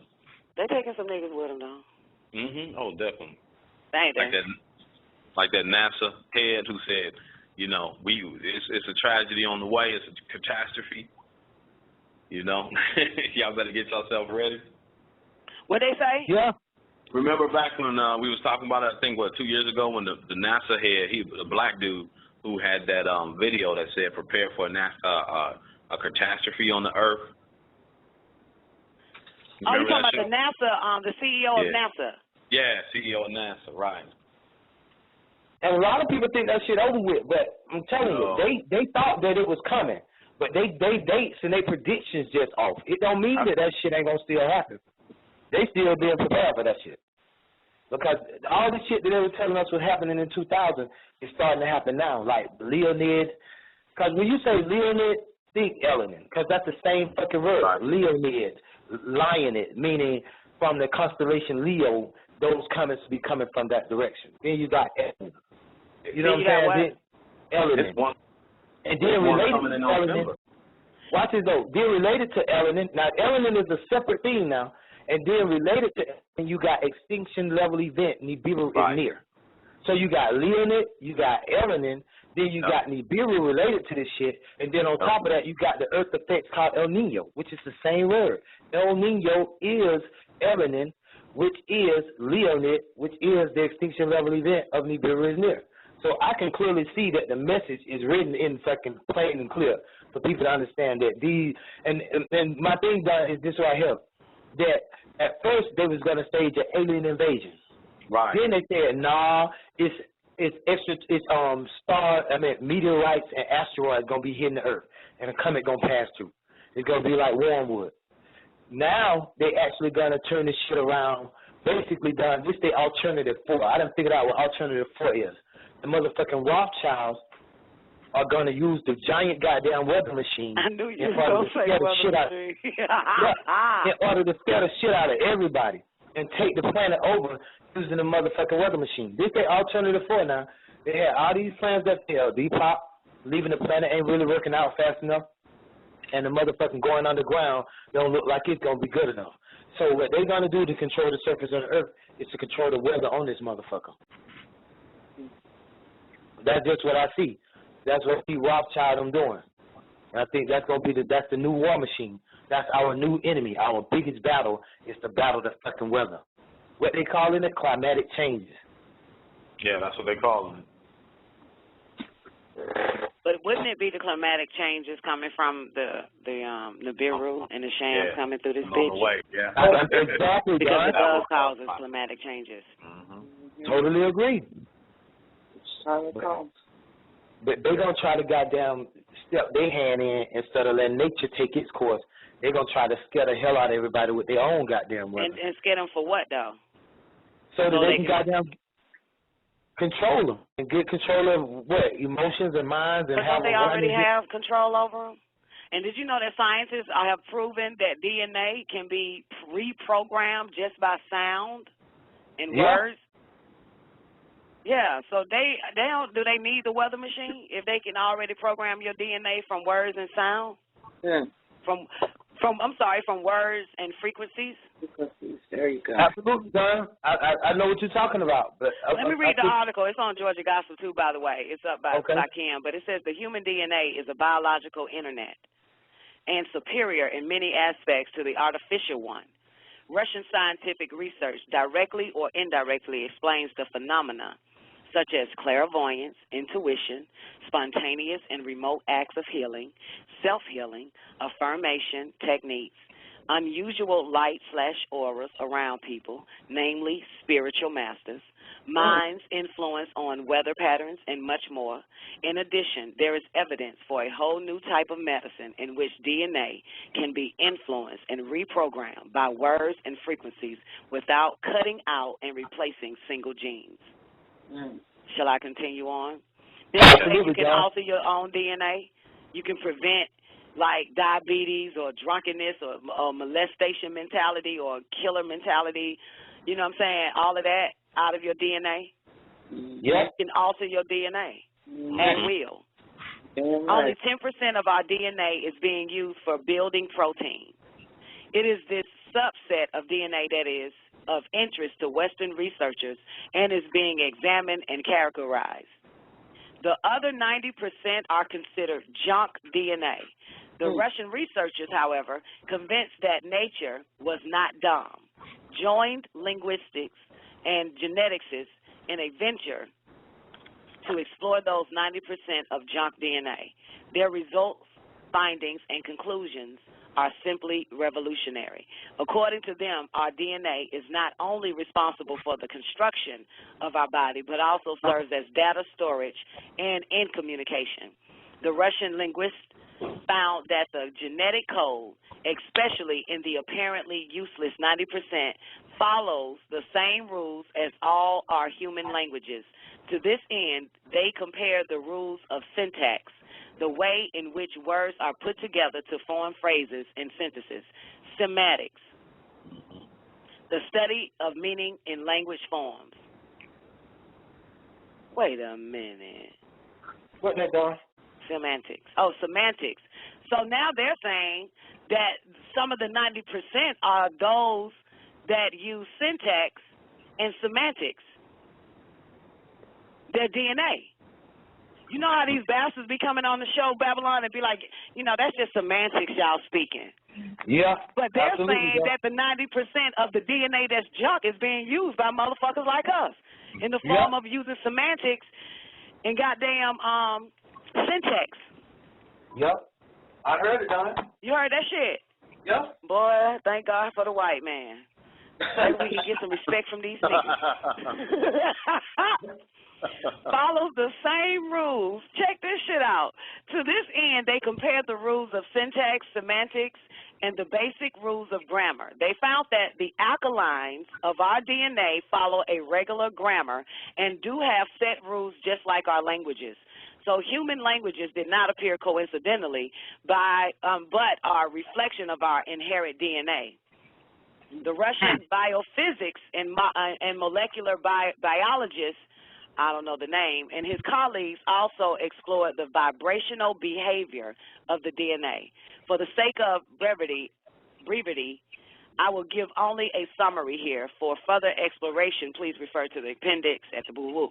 Okay, the bottom line was living chromosomes function just like solitonic holographic computers using the endogenous DNA laser radiation. This means that they manage, for example, to modulate certain frequency patterns onto a laser ray and with it influence the DNA frequency and thus the genetic information itself. Since the basic structure of DNA alkaline pairs and of language as of the same structure, no DNA decoding is necessary. They don't even have to decode it. One can simply use words. Check it. One can simply use words and sentences of the human language. This, too, was experimentally proven. Living DNA substance in living tissue, not in vitro, will always react to language-modulated laser rays and even to radio waves if the proper frequencies are being used. There's so much more in this article, though. It's very long. It is, ain't it?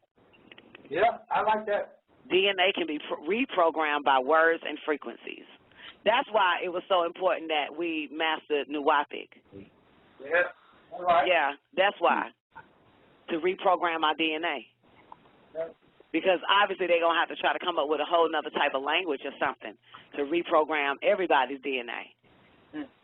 And Nuwapic would protect ours.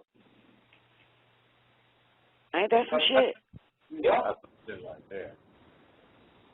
That's a lot of shit. I can read that article, John. You say that's on your page?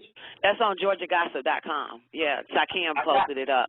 But and what was interesting about it when they talked about the let me go back when it says Russian scientific research directly or indirectly explain phenomena such as clairvoyance, intuition, spontaneous and remote acts of healing, self-healing, affirmation techniques.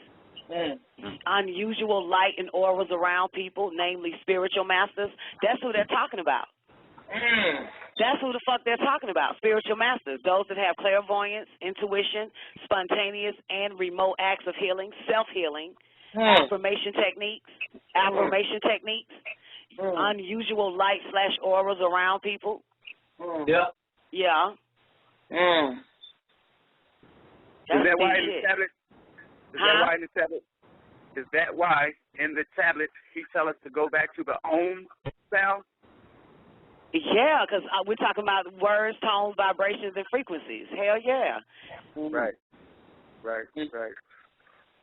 Hey, John, they had a fucking Hindu on one. I think Jael posted this shit in line with this.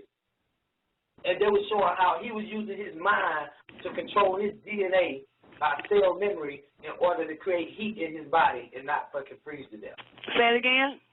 He was using his mind, a fucking phony-ass Hindu. I ain't saying it's true, but the science is true. That he supposedly was using his mind in order to control his DNA, which regulate his body temperature. His mind was controlling his DNA, controlling his body temperature, so he wouldn't freeze to fucking death. I agree. I know that shit. I know what that shit is because I remember when I wanted to stop Warrior for crying. She was in a fucking, what's that shit called where you put babies in a car seat. And I didn't know she had her hand out, and I rolled her fucking her hand up in the window. That shit ain't no joke when you do that shit, right? She was a little baby, and I'm driving, and she just would not stop crying, and I took the pain from her by rolling my hand up in the fucking window. And once I took the pain from her, she stopped crying. She was no longer in pain once I transferred it through the same act and rolled my hand up in the window, and then I took the pain from me. That's right. Yeah, then the pain went away from me as well. I can agree. It was all mental. So I distracted her DNA from keep giving her pain by her seeing me in pain. That shit worked. That shit for real. You can manipulate so much shit with your DNA. Yeah. In your body, your pain, your headaches, your whatever the fuck it is, you can actually control that shit. Yep. Emotion. Hey, Don, what they said about the weather, though? Where they said that people mentally can control the weather? Because you know in the Sacred Wisdom of Tahuti, he was saying that the greatest masters on this planet can control the weather. Oh, absolutely. Absolutely. You can certainly control it. Yeah, you can. Yes, you can. I've done it many a times. I've done it a lot too, Don. Yeah, you can control the weather. You can send the rain somewhere else. You can prevent it from coming to you. Yep. You can stop me when even like I would tell my children, don't tell me, because they'll be like, Mom, the weather report, the weatherman said it's going to be this and the third, especially if they say it's going to be raining all day. I said, motherfucker, don't you tell me as if you believe that, motherfucker. I don't need him to fuck my day up. Right. That's right. I said, that shit ain't going to happen. Yep. And it don't rain. It don't rain. Don't rain. Yeah, it's just, but I'll tell you what it says. It says minds, after it mentioned namely spiritual masters, it says minds influence on weather patterns and much more. Minds, M-I-N-D apostrophe S, influence on weather patterns and much more. So from clairvoyance, intuition, spontaneous and remote acts of healing, self-healing, affirmation techniques, unusual light / auras around people, mind's influence on weather patterns, and much more. Yeah. So why did you mention that? What did it say? Oh, I just remember reading in the Sacred Wisdom, Don, where he said that, you know, there's a lot of masters on the planet. But once you reach the stage where you can control nature or the weather, those are some of the greatest minds. Basically. Yeah. Yeah, we make the wind blow. Boo. Okay. And we just read in the tablet that the command for that is Ta Mu Nefu Kret. I ain't never used, no, that's to activate one of them ships, boo. Yeah, that's to get the ship and jump up off this jump. And I ain't never used Tamu and Nefu Set. No, it's just a mental connection. But it should be some fire, because I know some of us done it. I know some of us. Wrong. Go ahead. I'm sorry, go ahead. Well, I was about to say, I know some of us done that shit, because you ever been out there and it's hot as fuck outside, no wind? And you call on the wind, and next thing you know, that motherfucker come and cool you the fuck off? That's right. That's right. Yeah, we all got that shit. Yeah, we do. Well, not we all, because Babylon don't know what the fuck we talking about. Yeah, I done stopped ice storms, severe thunderstorms, rain storms, all that stuff. I done stopped all that or moved it over. Yeah. Just avoid the area that I'm at. Like, oh, I can't be going through this. Yeah. Man, I made the stars twinkle. I bet you never did that shit. I haven't done that yet, but that's the next one. I'm gonna have somebody come on this show to tell y'all what the fuck I did, because y'all ain't gonna believe me when I tell you. I know it. Hey, John, I was sitting in class. We were sitting in class one time, and it was the Yamati class, and Dr. Brooks said there was a time when y'all could make it rain. It started raining. And then he said a little bit more, then he said there was a time where y'all could make it stop, and the shit stopped. Yeah, that's on command. Yeah. That's on command. That's why that damn article says spiritual masters. Yeah, that's right. Yeah. And that's some powerful shit. It is. I taught that shit to my son too. Minority Report, they had these telepaths that they had them got down basically in prison and had their ass soaking in water, calling them precogs. Yeah, the cogs. Yeah. Precogs. So when they find these spiritual masters, they're gonna try to use them for their own purposes. They can't use spiritual masters. Well, they could, especially if it's a greedy one. Yeah. Huh? I heard you say it, Don. That's true now. I wasn't even thinking about that. I mean, that was the purpose of all these certain orders. Like when what's the name mentioned the Sufi order and all them orders, they already know that a lot of people already been initiated in spiritual orders. Yep. They already know that because these orders exist for a long time, and it's been passed on. Yeah, I ain't talking about them bootleg orders either that niggas making up right about now. I'm talking about the ones that been passed down for eons. Yeah. Some spiritual orders, that mystic shit. That shit I fuck with. That's that marijuana you don't fucking need. That's that other shit. For real, that mystic order, man. You know what I'm saying? You just say some shit and the shit happens. You think it and it happens. All that fucking powerful ass shit. Yep. You know what I'm talking about? Magic. Yeah, that's exactly what you're talking about. Mad guys and shit. Basically, that's what spiritual masters are. They mad guys. Ain't because they heal us. Ain't no way, and they don't use nothing. They don't use nothing, and they heal us. You know what I'm saying? So that's why they're considered miracles. They can heal the sick, and they what they say they can self-heal. Well. Shit, I stopped my daughter from having a fucking asthma attack. Yeah. Shut that shit down. Well, shut that shit down, boo. Now. That's right. You have to call 911, did you, boo? You call 999. I'm sorry. The science of healing. Yes. I know a little something. Stop fighting. Stop fighting. John said that's why they drugging everybody. Hell yeah. Yeah.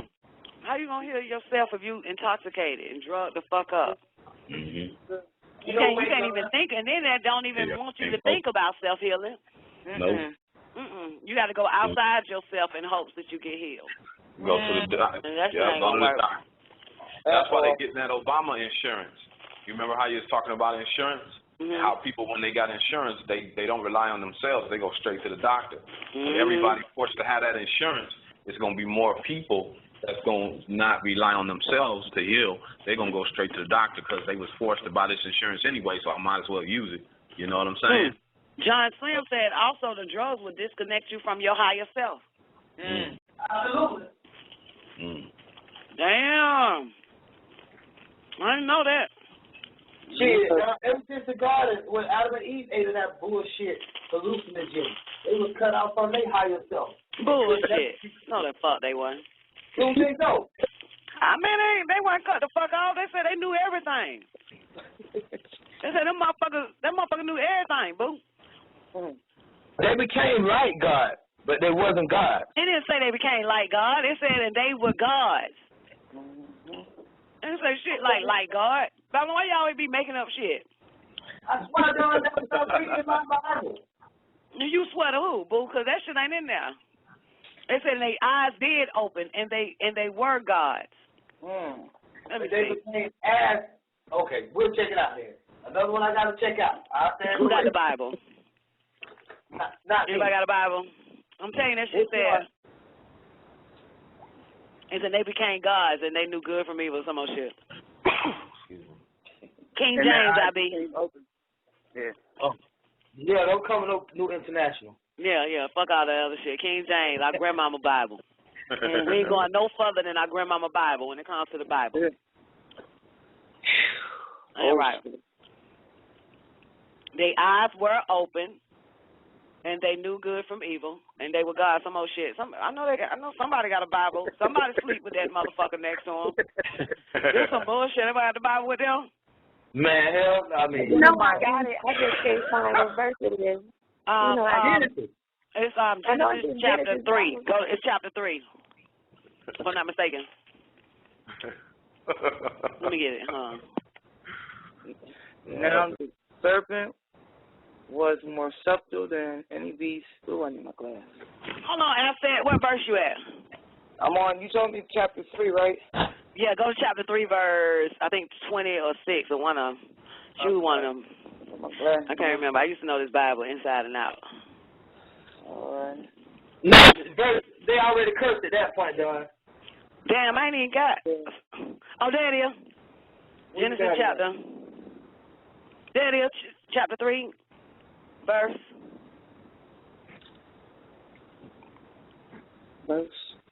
What I say? And the man said, the woman whom gathers, okay. And the serpent was more subtle than the beast of it. And the woman said unto the serpent, we may eat of the fruit, but the fruit of the tree of the garden, boo, boo, boo. And the serpent said unto the woman, you shall not die, for God doeth, boo, boo, boo, boo. And when the woman saw the fruit was good, pleasant for the eyes, boo, boo, boo, boo, boo, and did eat and gave her the boo, boo, boo to her husband. And the eyes of them both were open, and they knew they were naked, and they said, wait, where did God come? Where did God at? Keep going. Oh, keep going? Keep going. What does it say at? I said 5. For God doeth know that in the day ye eat, then your eyes shall be open, and ye shall be as gods. Okay, that's what he get like it. Yeah. Knowing good and evil, and their eyes did open, and they did motherfucking know good from evil. This ain't the King James, though, man. I got the Gideon Bible from the goddamn Bates Motel last time I was there. But it's commonly known as the authorized King James Version. It's that Gideon. Y'all know about that Gideon? I know some of y'all niggas know about that Gideon. Oh, yeah. That goddamn comfort in.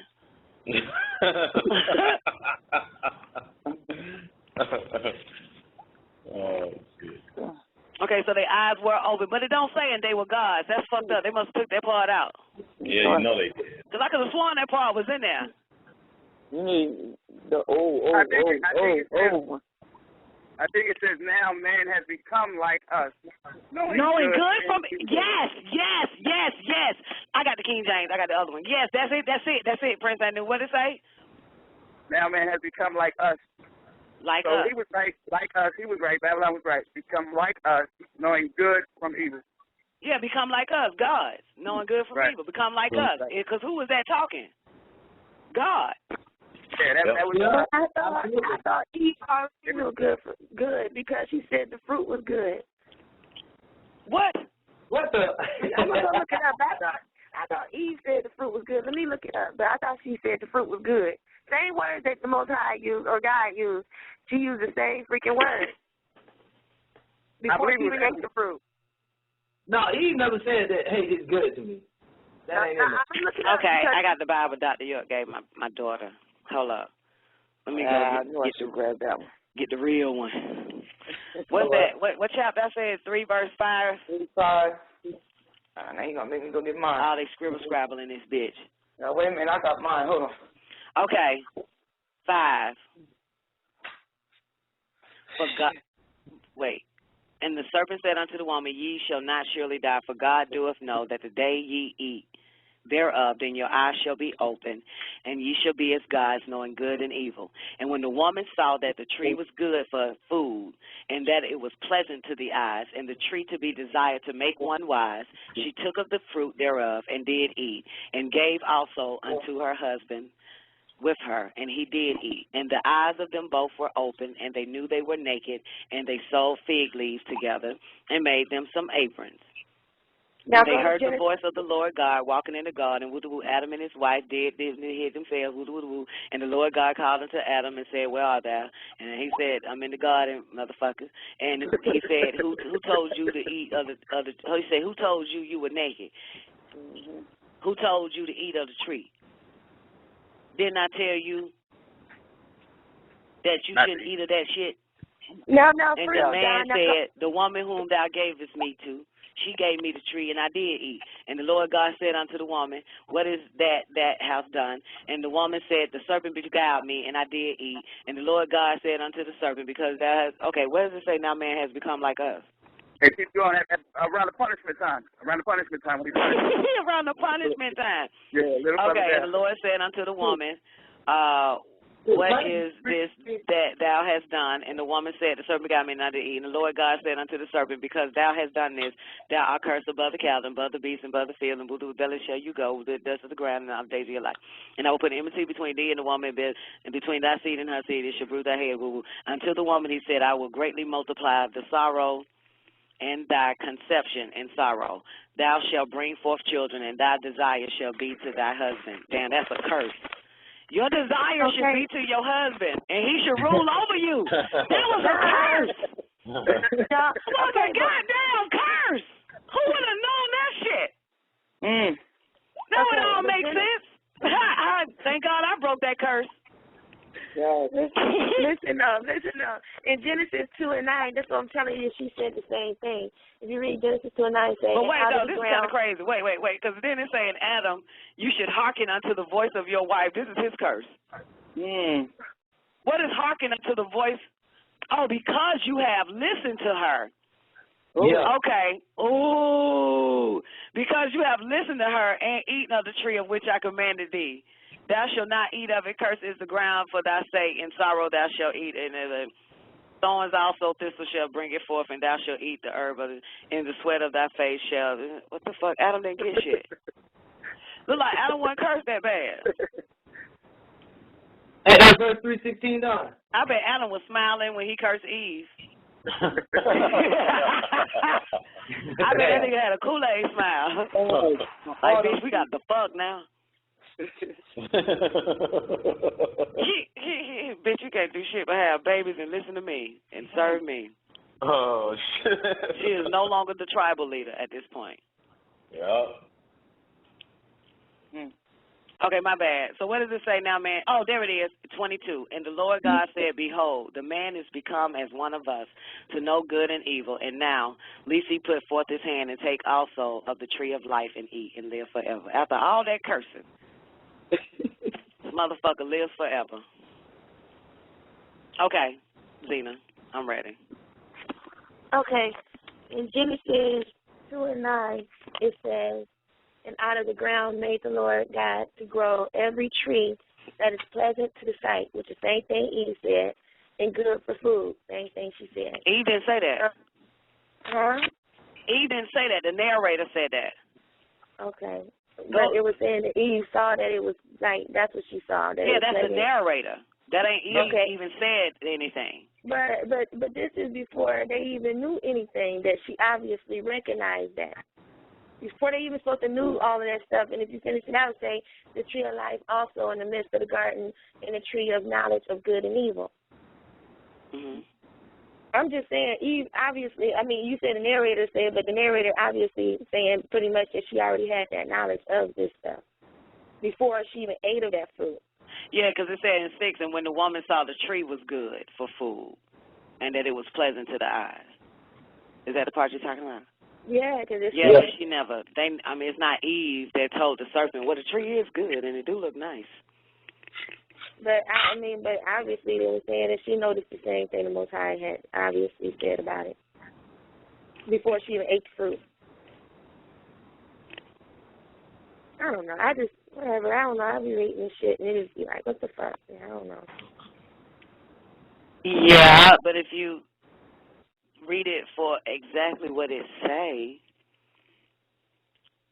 No, fuck, I just say that's what it's saying, Genesis 2:9, and that's what she's saying.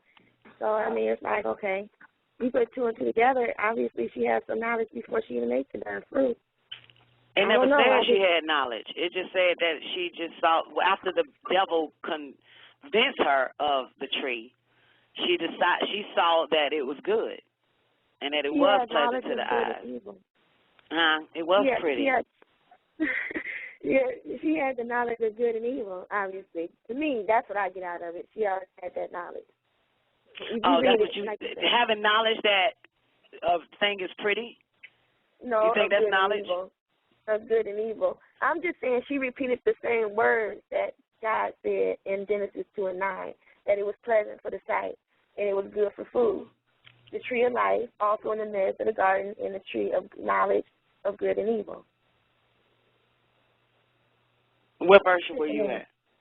I'm in Genesis 2:9. You in Genesis what? 2:9. No. Okay, Genesis 2, verse 9? Yeah. Oh, yeah. Okay, and where is the one where she says it at? I'm on 9 now. So where does she say it at? Okay, let's see. She said it in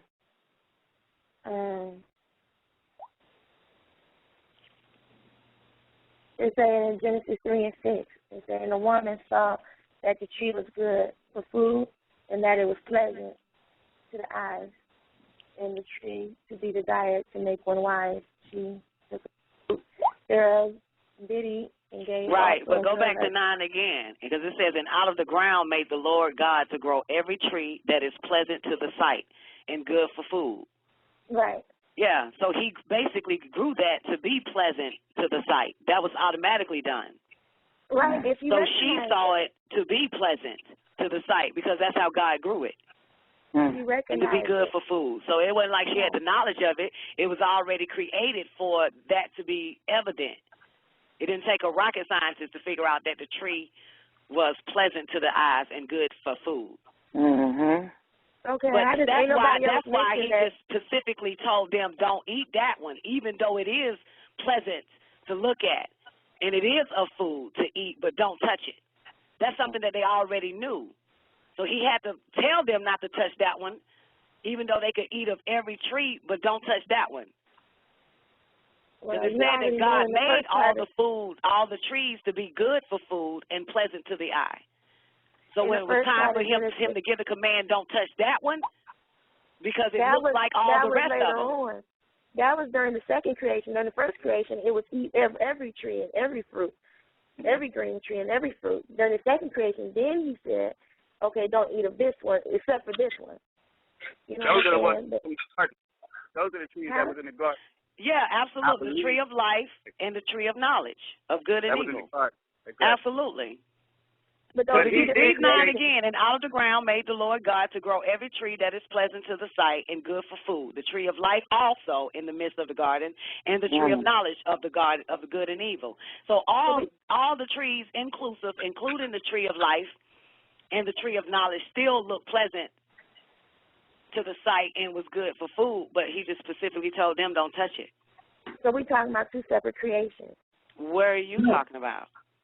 I'm just saying, even if it is 2 separate creations, I still notice that she's the only one. She's the only one that actually sees the same thing that God seen. And spoke, and was, to me, obvious. It's just obvious that she saw the same thing. And 6, and when the woman saw that the tree was good for food and that it was pleasant to the eyes and the tree to be desired to make one wise, she took the fruit thereof and gave. That was after being convinced to eat the tree that they were told not to.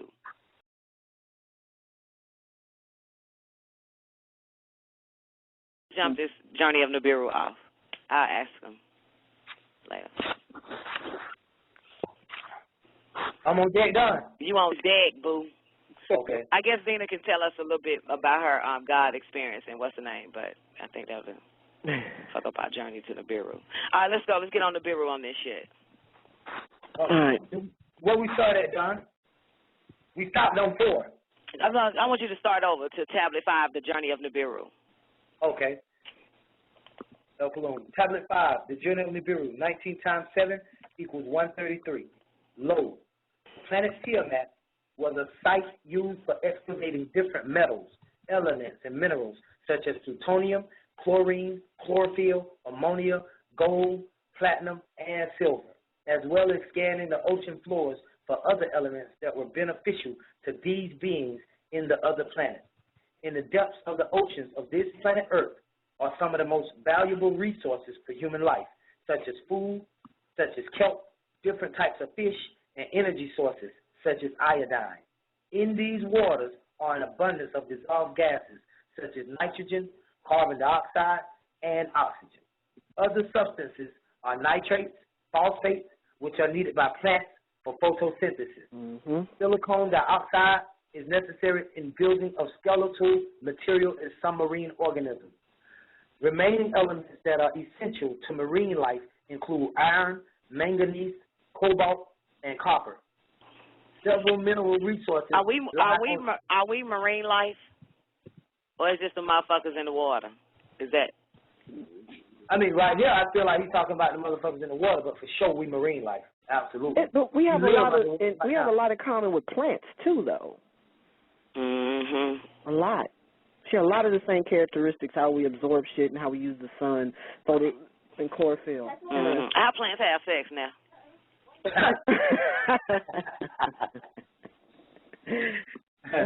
Shit. Because, what did you say? Do they have sex? I said how they have sex. They are asexual, man. Yeah, they reproduce themselves. Oh. Yeah. Yes. But so they don't. I didn't ask about reproduction. I was asking you about said they have sex, and they don't. Well, then, do they have sex?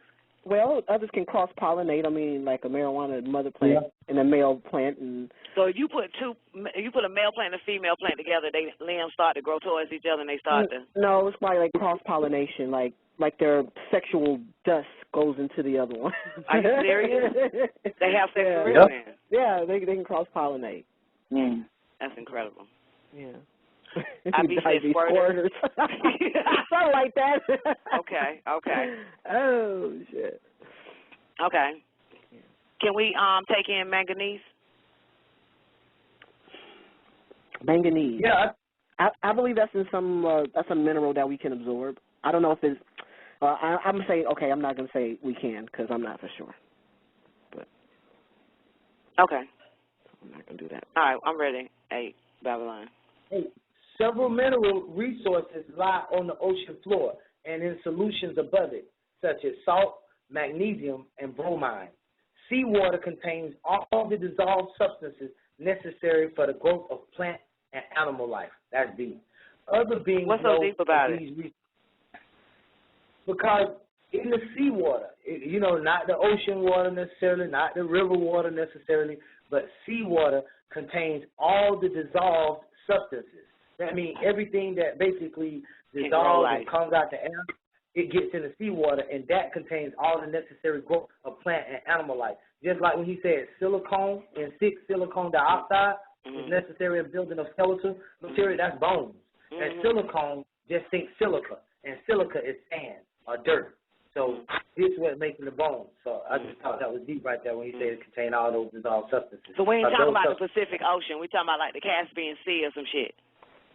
Yeah, the seawater, where it's sea salt, where they get the word sea salt from. Because notice we said iodine and salt. We keep going back, iodine and salt. Yes, the natural salt. That's the good salt. Salt of the earth. The salt of the earth. The salt mine. The salt flats in Utah. Salt. So that's that building. So it's the reason 10.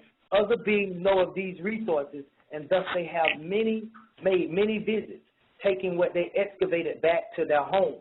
And they continue to make visits to this planet and even live under the sea. Tiamat was also used as a hunting ground and resort. Beings would intergalactically travel from planet to planet doing what was called planetary shopping. Some of the planets in this galaxy were most frequently visited because life existed there in various forms, were Lahmu, meaning deity of war, now called Mars, Kishar, meaning foremost of the firm lands, now called Jupiter, including many others in Orion's, meaning skies or heaven, 6-star constellation. There you go, John. You were telling us that Orion means heaven. Orion means skies or heaven, the 6-star constellation. So right here, let me go back. In 13, he was explaining that some of the planets in this galaxy were most frequently visited because life existed there in various forms. So life existed on every planet I'm about to name in various forms. And people were going and they were visiting these planets, planetary and shopping. So they would stop through Mars and Jupiter and shit like that. It was grocery stores. Yeah. The planets was grocery. Yeah. And you know what? James Cameron, a news report came out about 2 years ago. James Cameron got like $1 billion because like 120 cities have been discovered, quote unquote, discovered in the ocean. And he had got $1 billion to start exploring those 120 cities. And it came out real quick. It was like one news report on it, and I just find that real interesting. Oh, he done found cities in the ocean. And he probably found the grocery store.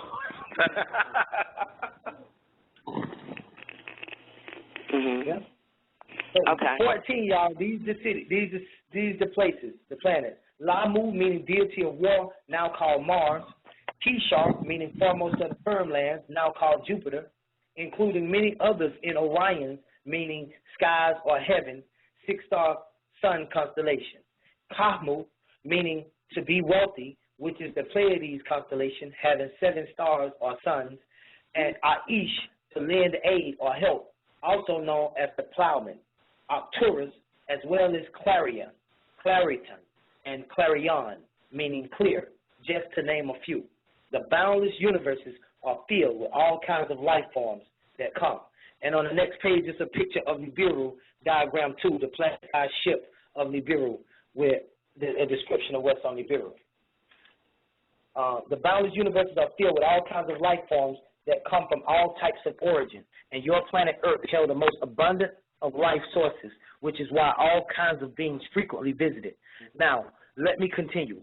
On one of these routes to the planet Earth, the planet craft Nibiru, meaning planet of the crossing, also called Marduk, was making a routine trip, which was then on an orbit that took 1,024 years short of an equinox of Earth time, which was a 25,920-year orbit called Ans by the Anunnaki.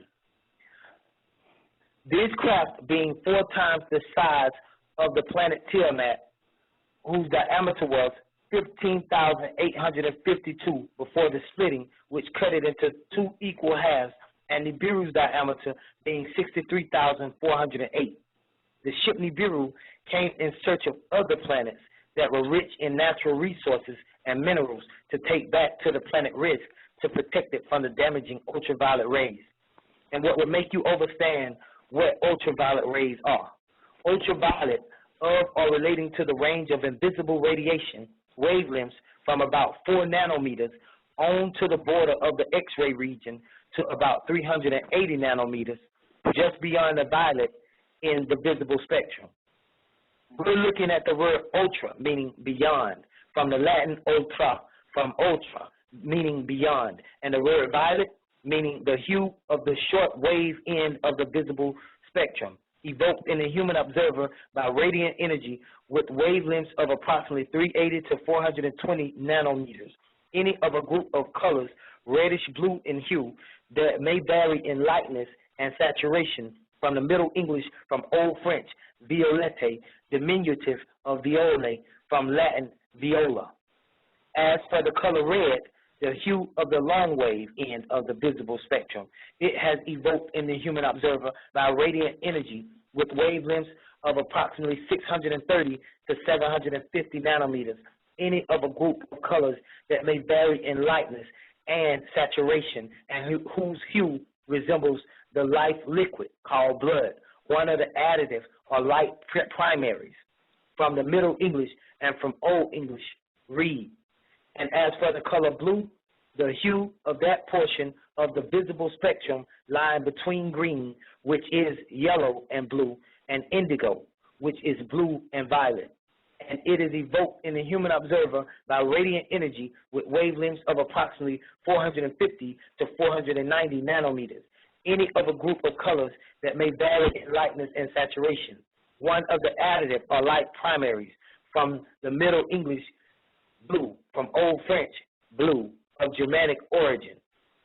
As for the word ray, it's a thin line or narrow beam of light or other radiant energy, radiance, light.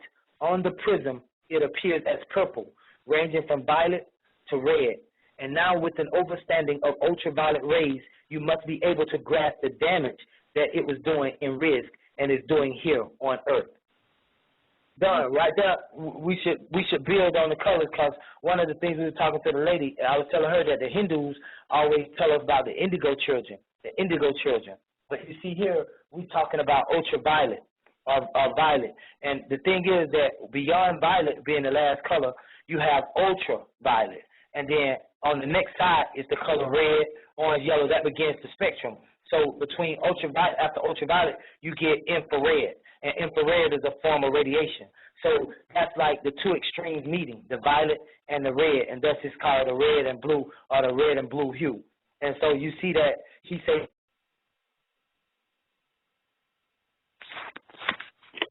okay, Babylon fell downstairs again. I'm okay. Okay, I don't know. Go ahead, Neff, because I'm just getting back. Oh, he's back. All right, I'm here. Wow. We building from the colors, right? Huh? We building on the colors, right? Yeah, that was it, though. That was basically it. Okay, where y'all at? Because I haven't been keeping up. On 25, we just, well, I see what you were doing. You missed everything from 22 to 25. Bullshit. I missed everything from when he turned the pages. You missed all the pages? I missed six. Yeah. I missed, I think it was, oh, shit. Go back to 14. Start at the go back to the beginning. That's where I missed everything, boo. 14? Yeah, but hold up. But y'all can talk about what y'all said earlier, I guess. Hold up. I got to pay my water bill. Right. Okay, now, Guru, y'all there? Say what now? Yeah, we here. We here. Okay. Hey, okay, that's I said. Yeah. Okay, what I want to build with y'all on, since we going back from the first part at the Journey of Nibiru, he just mentioned all the stuff that's in the oceans and on the planet Earth. Yes. Right. All the substance. And then he say in 10 that other beings knew about this and they came to the planet Earth and actually inhabited and even lived under the seas here. And remember, me and Guru was talking about when the beings came here and the Spirit of God hovered above the waters, it was beings that lived underneath the waters that recorded that story that God's Spirit or these Elohim spirits was moving above the surface of the water in a hovercraft. They was hovering above the waters. And so then it say they use this world as a hunting ground and a resort. Just like Guru said, a grocery store. And then in 12, they was doing planetary shopping. In 13, he started telling you about the galaxies and stuff where these beings mostly frequented. Not only galaxies, but planets. And one of those planets was Lamu. One of those planets was Kishar, which is Jupiter. One of those galaxies was Orion, which has hundreds of galaxies in itself. And Kamu, which is Pleiades, known as the Seven Sisters or the Seven Stars. And Aish, meaning to lend a hand or help, the same thing that Ansar means. And then you had the Plowman, which was Arcturus, and Clarion. Clarion is meaning clear. One of our higher senses is clairvoyant. And so that means to see clearly. And so then by the time you get to 16, he's talking about the boundless universes are filled with all kinds of life forms. By the time you get to 17, he starts telling you that Nibiru coming through, it means planet of the crossing. So Nibiru traverses the skies is what it's saying. Nibiru crosses the sky more than one time. And Nibiru, another name for it is Murdu. Another name for Nibiru is Murdu, because since Murdu had rulership, everything was named after him, Murdu. And so then you got the 25,920-year orbit of Nibiru. That's how long it was taken. But it was 1,024 years short of an equinox. So the equinox was somewhere around, 27,000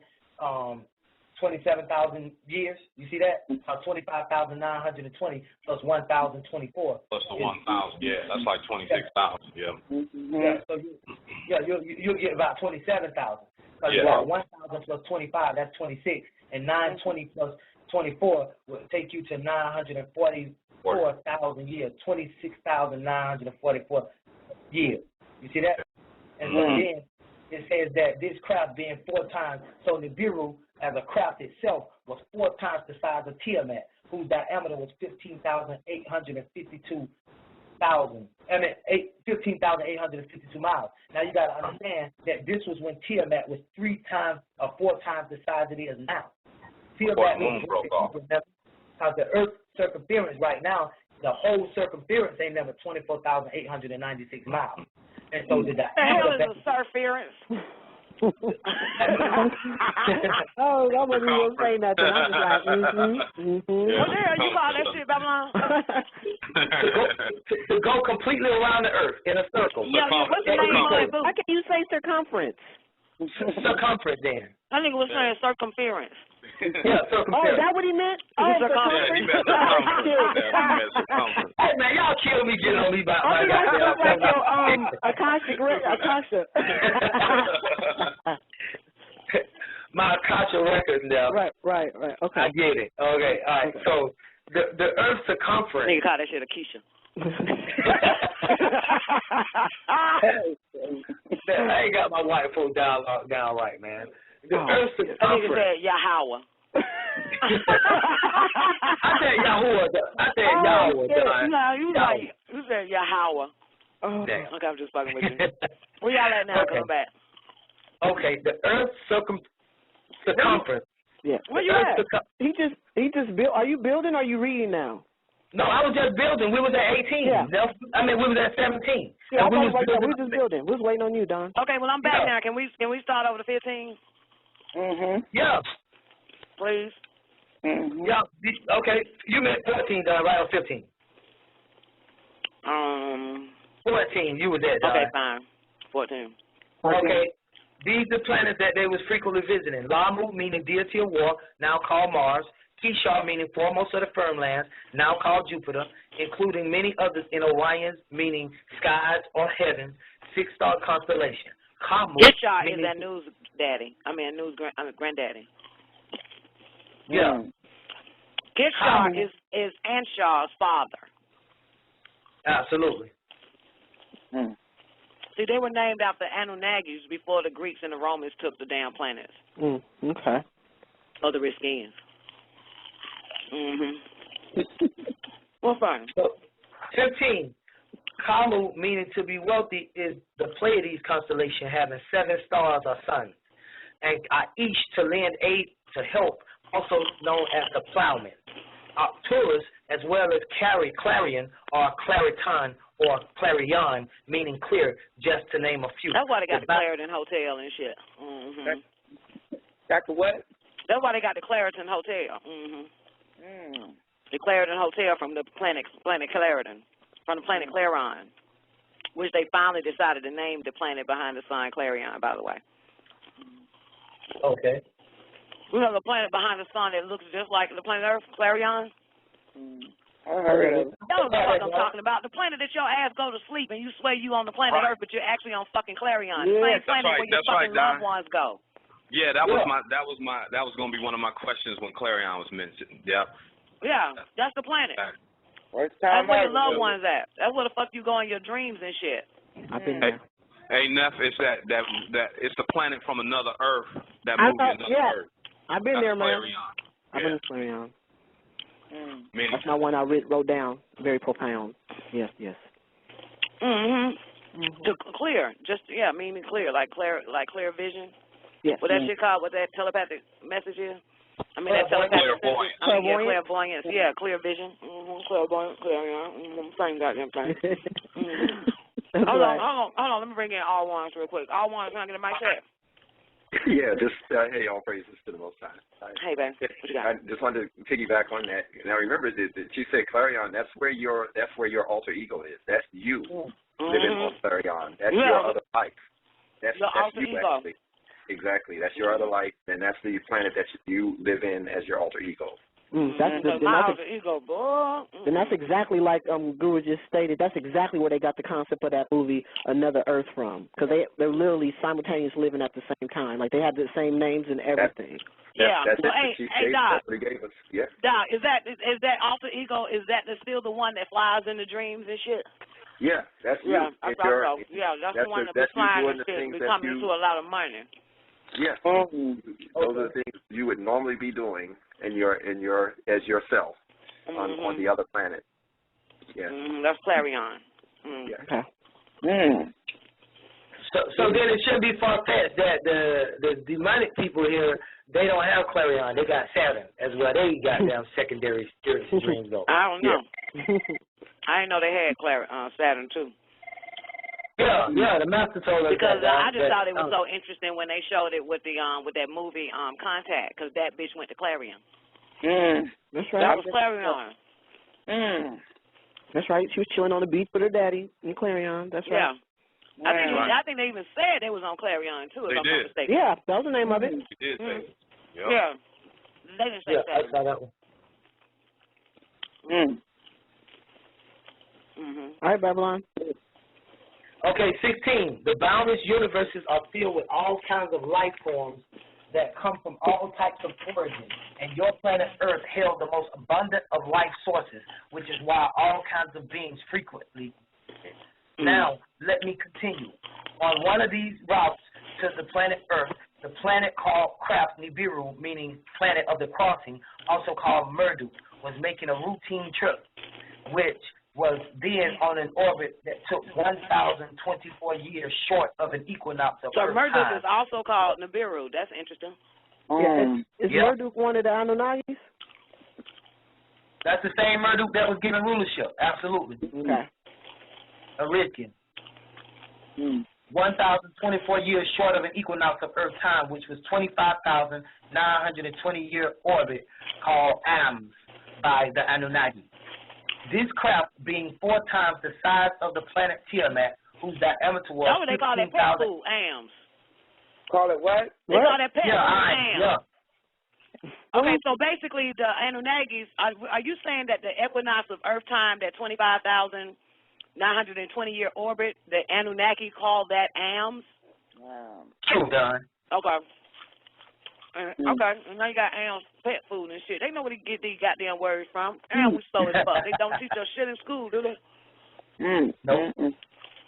I mean, cause where the fuck they come up with that word from for pet food? School ain't shit. Does that pronounce IAMS? IAMS? I don't know how the fuck that shit pronounced. But it's the same thing because A-E-I-O-U are interchangeable now. Okay. So they spell what the vowels are. But so that's not even an English word. That's an Anunnaki language. I am. Yeah. Because you got a double vowel shit that they call AMS. Yeah. Okay, the that shit was English. I heard Will say earlier in the after party, he said, man, I've never heard yet the English language. It don't exist. Because it really don't exist. That's some crazy shit, ain't it? Man, it's deep. I agree. Okay, so now I know where the AM came from, the Anunnakis. Okay, I'm ready. 18. This craft being 4 times the size of the planet Tiamat, whose diameter was 15,852 before the splitting, which cut it into 2 equal halves, and Nibiru diameter being 63,408. The ship Nibiru came in search of other planets that were rich in natural resources and minerals to take back to the planet Risk to protect it from the damaging ultraviolet rays. Okay, so we know that the planet, that Nibiru, the planet that crosses the skies, is 4 times the size of the planet Earth, right? Before the splitting, which cut it into 2 equal halves. So in other words, the planet Earth was bigger than that before it was cut. That little ball they be showing us in the movies and shit, it cut in half. It must have been bigger than that, like, you know what I'm talking about? Because it was hit. And okay, so then the ship Nibiru came in search of other planets that were rich in natural resources and minerals to take back to the planet Risk to protect it from the damaging ultraviolet rays. And what would make you understand what ultraviolet rays are? Ultraviolet are relating to the range of invisible radiation. Wavelengths from about 4 nanometers, that's extremely small, 4 nanometers on to the border of the X-ray region to about 380 nanometers, just beyond the violet in the visible spectrum.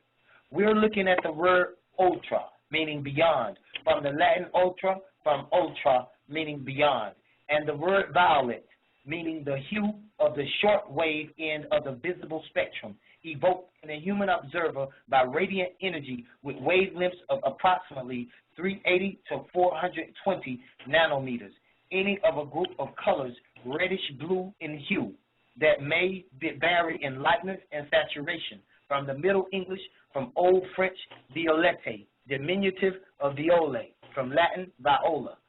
As for the color red, the hue of the long wave end of the visible spectrum, it has evoked in the human observer by radiant energy with wavelengths of approximately 630 to 750 nanometers.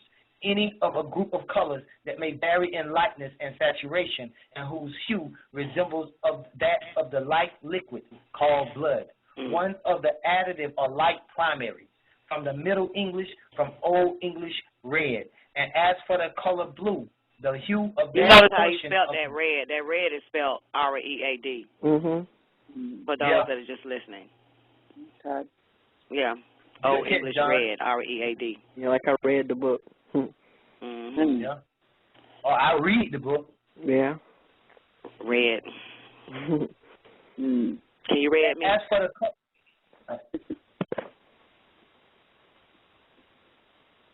23. And as for the color blue, the hue of that portion of the visible spectrum lying between green, which is yellow, and blue, and indigo, which is blue and violet, and it is evoked in the human observer by radiant energy with wavelengths of approximately 450 to 490 nanometers, any of a group of colors that may vary in lightness and saturation. One of the additive or light primaries, from the Middle English blue, from Old French blue, of Germanic origin. As for the word ray, it's a thin line or narrow beam of light or other radiant energy, radiance light. On the prism, it appears as purple, ranging from violet to red. And now with an understanding of ultraviolet rays, you must be able to grasp the damage that it was doing in risk and is doing here on Earth. I still ain't able to grasp the damage. Say what, Don? I said I'm still ain't able to grasp the damage. Well, one of the things I think he's talking about is that the fact that when you're dealing with ultraviolet rays, those rays are so small in nanometer, 4 nanometers, that's like extremely small, that they're able to pass right through the atmosphere and eat at anything down there on the fucking planet. Okay. So now people can overstand. Eat at anything. Okay. Yeah, basically burn that shit up. It's so small, it just can tear right through the ozone layer, right through everything they got. Once Humbaba depleted that ozone layer and that shield was broken, those rays from 3 suns was shining in that hole and they was burning everything there up. So you can just imagine basically how dangerous it would have been to go outside. Right. To be on the surface. Damn. That shit got intellect. Yeah. Okay. I'm ready. For those that are just tuning in, we're on 25.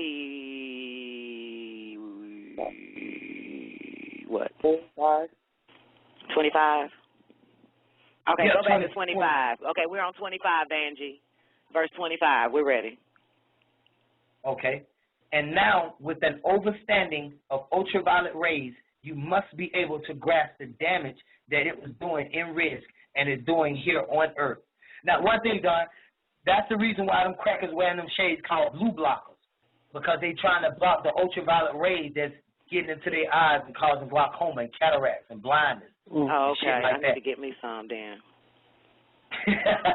You got them natural, Don. You got brown eyes. Nah. That don't mean shit. I got bad stigmatism. We do, Don, for real. I really need one of them blue blockers. 26. The danger is the destruction of the ozone. As it happened there, it's also happening here. Wet is ozone, a blue gaseous allotrope of oxygen, O3, formed naturally from diatomic oxygen by electric discharge or exposure to ultraviolet radiation. Let's break that down. So ozone is a blue gaseous allotrope.